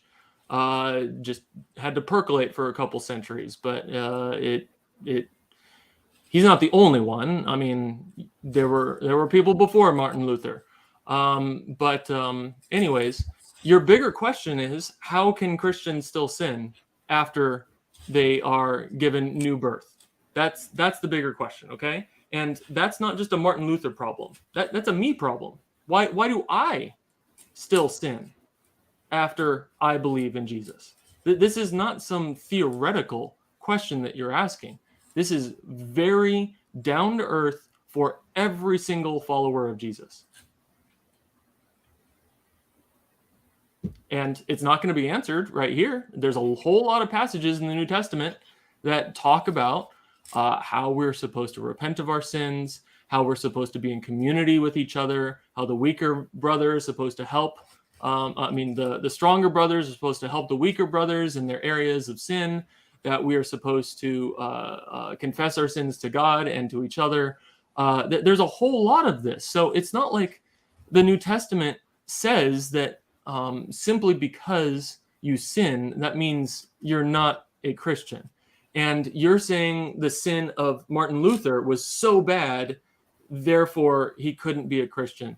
Well, to be clear, I believe that people who are genuine Christians, who act not because of Christianity, I believe anybody who has genuine faith in God, even like a Hindu, a Muslim, anyone who actually has faith in God, will be led in a life of sanctification, where towards the end of his life, he will be a better person than he was towards the beginning of his life. And that's why. I totally agree. You even use the typical. I think Martin Luther and John Calvin particularly are two people that anyone who believes that should see their theology was satanic, because as their life progressed, the fruits, by their fruits you can know them, to know that John Calvin and Martin Luther were people who did not believe in God because of what their actions and the fruits of their beliefs were. So salvation is then bestowed by God in retrospect based off of future ramifications, future effects? No. I believe that someone who turns towards God and doesn't die immediately, someone who turns towards God will will in fact become a better person because of their genuine belief. And when you see, for example, there are many people in this little corner who were alcoholics, who did very horrible things, and through their faith in God have in fact sanctified themselves and become much better people than they were before, although obviously not perfect, because to be human is to be imperfect. But by the arc of their life, yes, I think that by their fruits you shall know them, and you know the difference between a good person and a bad person by their fruits. And Martin Luther was a bad person. John Calvin was a bad person. I would agree with you when it comes to considering their actions and their beliefs about Jewish people. Okay. So like, for instance, you read the Jewish encyclopedia from 100 years ago. Okay. It's always giving explanation of, big name Christian church fathers or whatever, always from the perspective of what was their effect on the Jewish people. Okay. So it's very narrow. It's very narrow in its focus on what did this mean for the Jews? Okay. So you are looking, and I don't blame you for this. I mean, you're an Orthodox Jewish man yourself, and you care about your people. I care about your people, but you care about how Martin Luther and John Calvin had horrible effects on subsequent thoughts and beliefs and actions about the Jewish people. Not just about the Jewish people. I think it is very clear. I mean, but I was honestly shocked to see how badly Christians, I did not know that the vast majority of people that the Spanish Inquisition tortured were Christians. I just did not know that. Mm-hmm. Christians have for thousands of years been killing each other more than they've been killing Jews, which came as a total surprise to me. Killing each other, that might be a little much of a stretch. Sure, we had the European wars of religion and whatnot with Catholics and Protestants. We have a lot of Eastern Orthodox in this little corner. Okay, yeah, maybe if you're considering that long history. I'm actually not that familiar with that history. But anyways, so you're looking at their effects, their fruit in this one area, okay? And that's not the whole person, though. That's not the whole person. There are many other areas that we also have to consider and that God considers. And there's only one unpardonable sin, according to Jesus, in the New Testament. And it's that you blaspheme the Holy Spirit. If that is the only unpardonable sin, then that means that there are no other sins that you could commit that could not be forgiven by our Heavenly Father. And by extension, that would even include, now I know this is horrible feeling to say, but it would even include the sins of saying horrible things about Jewish people. Well, I have to say, it's not very clear to me that when you talk about Israel, the corporate Israel, like there are individual Jews, we sin constantly, but I think there's a sin there as well, which is in a sense blasphemy, but that's not addressing the arc, which is I believe that someone who turns towards God because of their turning towards God becomes a better person. And so when you see that somebody towards the end of their life is a worse person than they were at the beginning of their life, in a particular area, but yes. I think it's pretty clear. I mean, John Calvin, it's not a matter of his beliefs about Jews. It's his murder of about 5 dozen Christians for heresy that I hold against him because he was a murderer. But when you see the arc of a person's life and you see the fruits of their ministry, and yes, I'm very glad that the Reformation happened. I also know all of the things that were wrong with the Catholic Church at the time.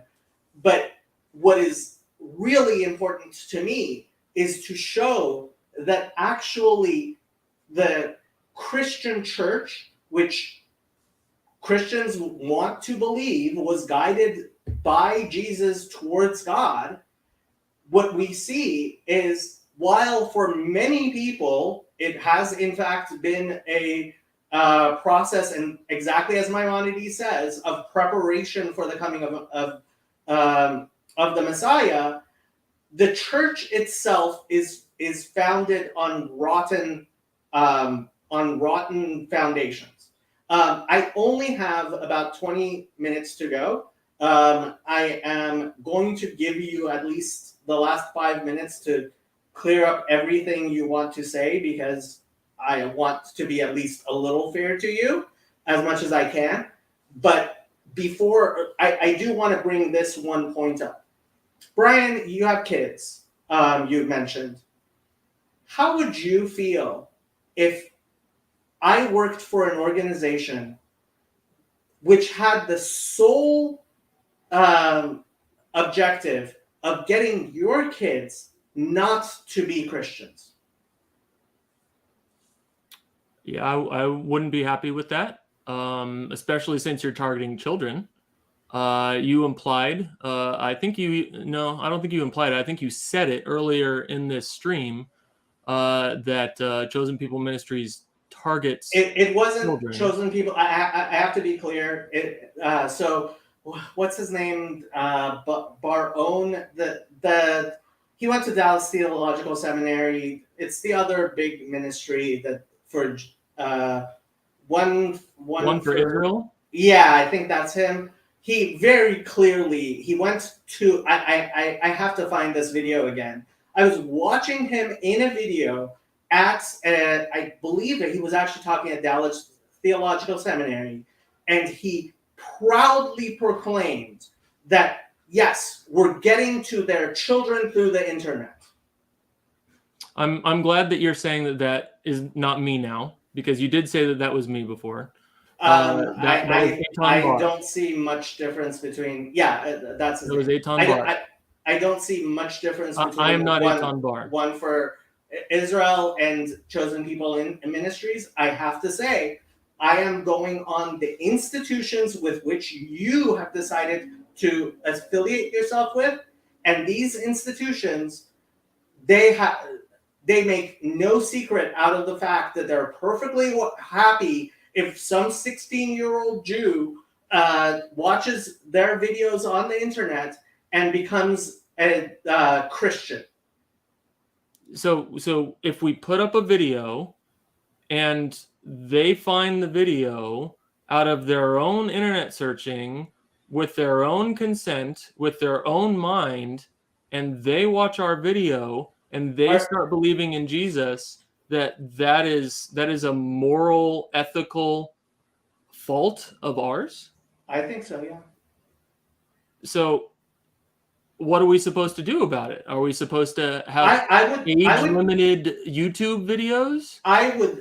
First of all, I would love if you did that. I would also love if, at the very least, your advertising was age-limited, which on YouTube you can do. And I am 99.9% sure you don't actually say when you. This is a very important point in the Jewish community.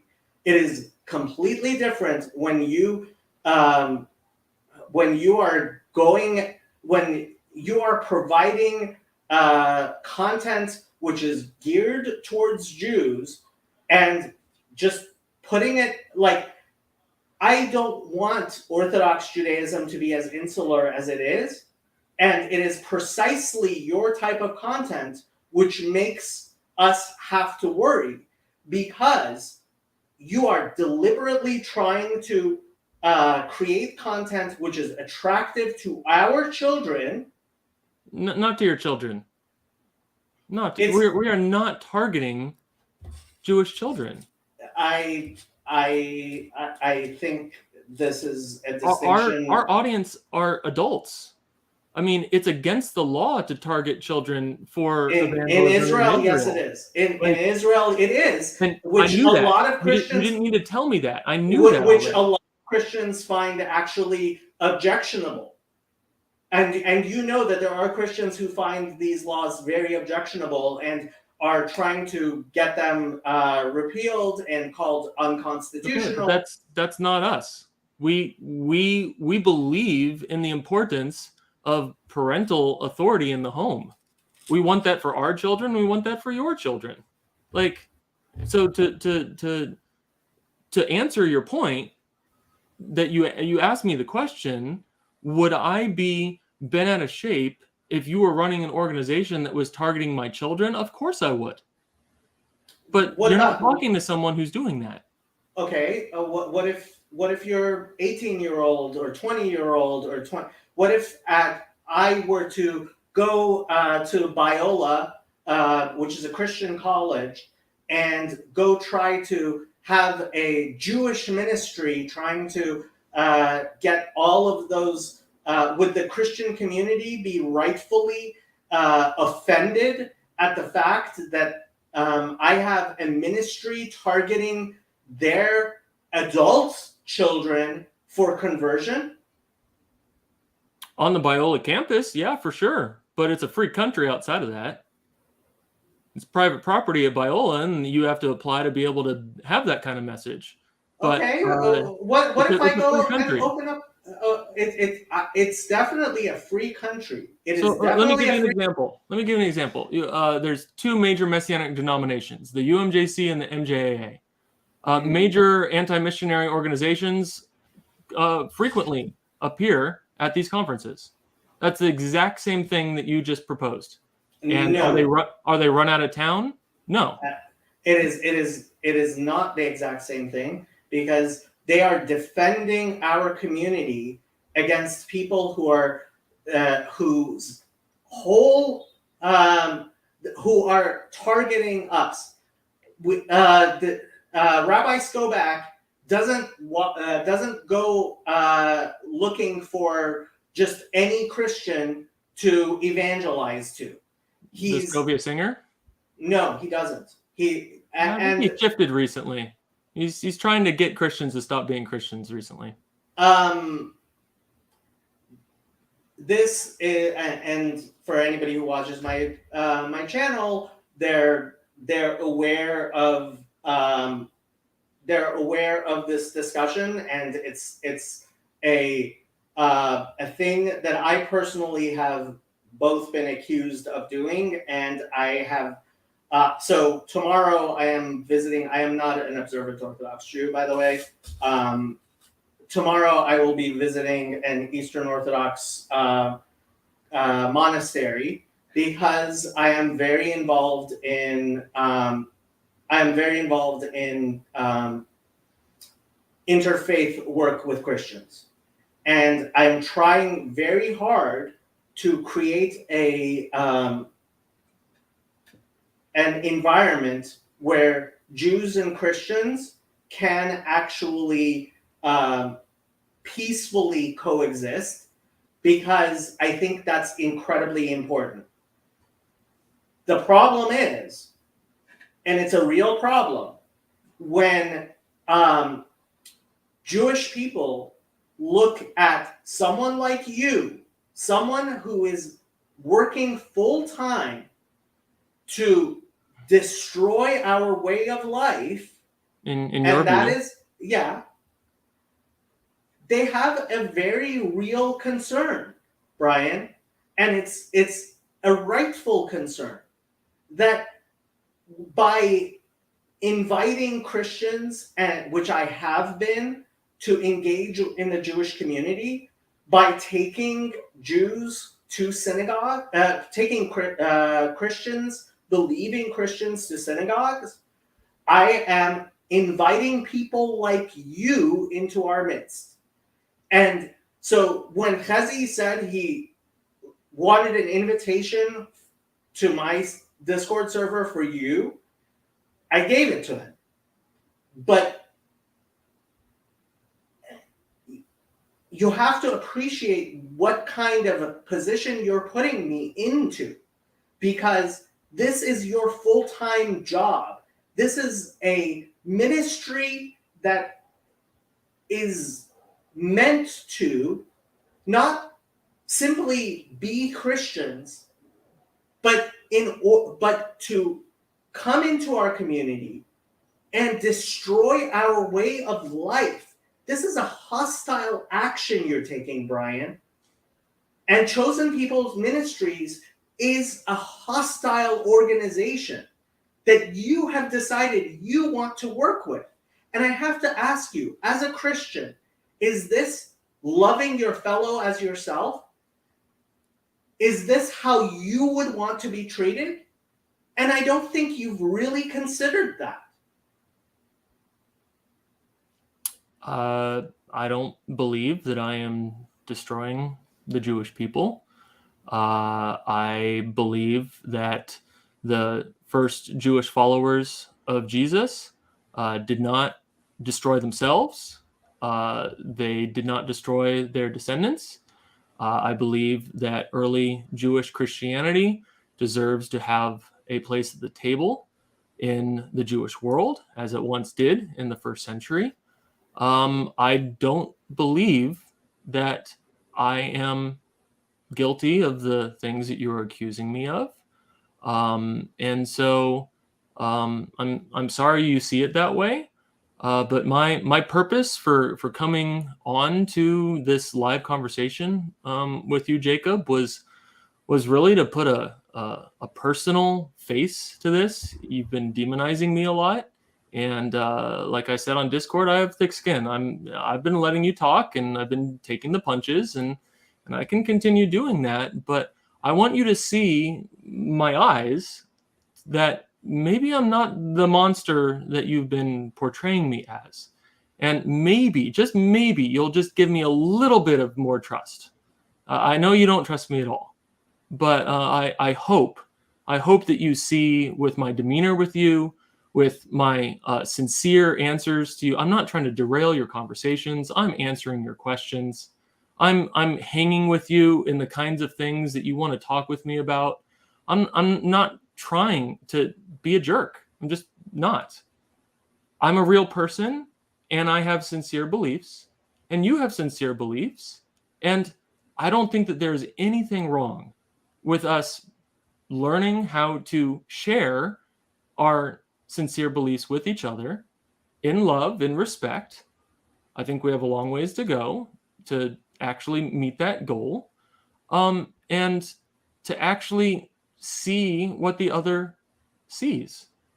And yes, it has been my life goal and passion to try to see life through your eyes, through the Jewish people's eyes, because I'm not Jewish, and that's not easy. And I'm not very convinced that you really know what Protestant evangelical from the Messianic movement, in the Messianic movement's eyes, really are. I think you've been projecting and strawmanning me a lot, but I can take it. It's okay. We can deal with it. But I hope you see my heart. I'm not trying to pull the wool over your eyes. And maybe you've had some really bad experiences with other missionaries or other Messianic Jews, or I don't know what happened to you in college or after college in your business career. I don't know your history, but I hope that perhaps you can just give me a little bit more of a chance, because I'm not them. I'm my own person, and I tend to believe that I'm kind of a reasonable dude who can actually sit down and get a cup of coffee and talk about these things as real people. I am going to still give you your time to speak. I just want to address the one point you made about the early Jewish Christians. Sure. And I will say exactly what Gamliel is quoted in Acts 5 is saying, which is, if this is of God, there's nothing you can do to stop it. And if it's not of God, then there's nothing you need to do to stop it. And I think that it's very clear from the history of Christianity that every Jew who became a part of Christianity stopped being part of the Jewish people. There's a reason why there is no longer a Jewish church where there were Jews actually keeping the laws and keeping Judaism alive.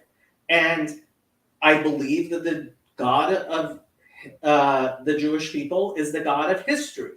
And I think it is very clear when you look at history at what the result of being baptized into the Christian church is for a Jewish person.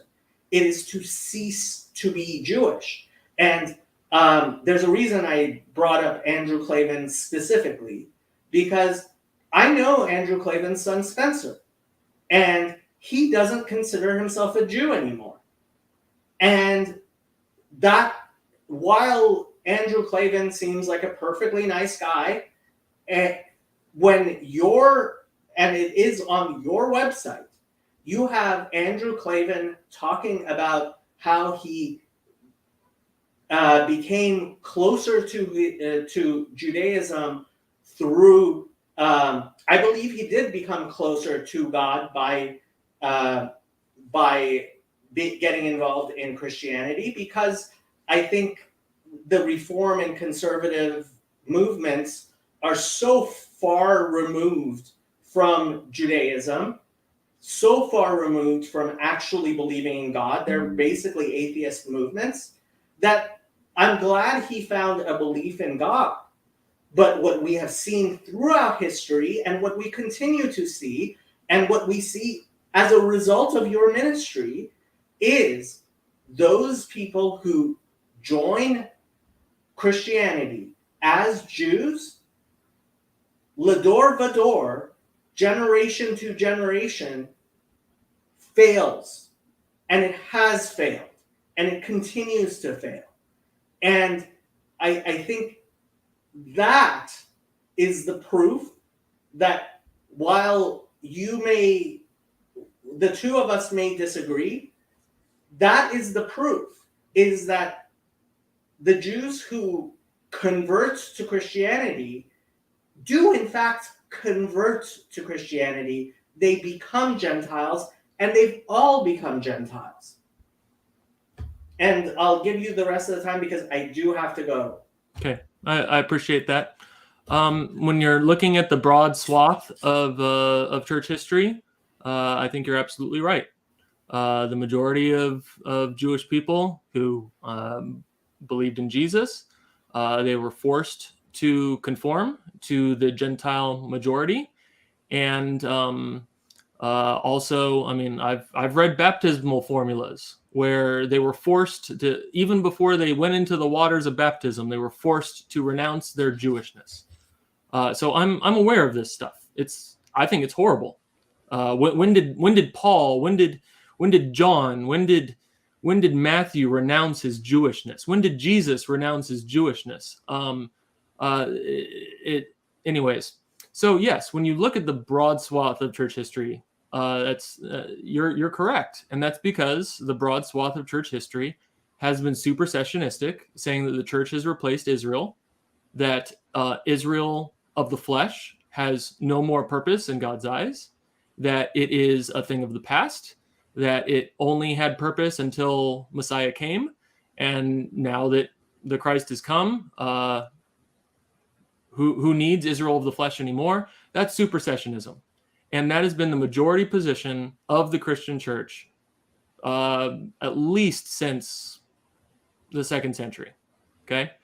I don't believe that is reflected in the New Testament, but that's besides the point. Chosen People Ministries and other organizations are qualitatively different than that, in that we are not supersessionist organizations, and we are supportive and consist in the Messianic movement. I personally know 2nd and 3rd generation Jewish believers in Jesus who are Jewish according to halakhic standards. They have Jewish mothers. They wanted to marry Jewish spouses. They keep the festivals. They eat kosher.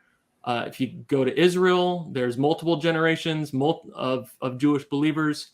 So while you are pointing to evidence of church history in general, saying that Jews cease being Jews over time, that is beginning to change, because that is the whole reason why the Messianic movement exists today, is to provide a place for Jewish believers in Jesus to retain their Jewishness, not just themselves, but for the next generations. That's why they have institutional Messianic congregations encouraging this kind of thing. So with all that said, this has been enlightening conversation. I thank you for giving me the invite.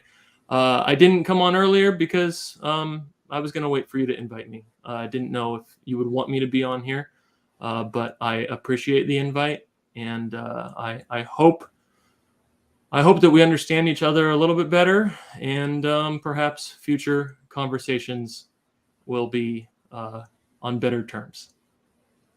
Thank you. I'm going to end the broadcast.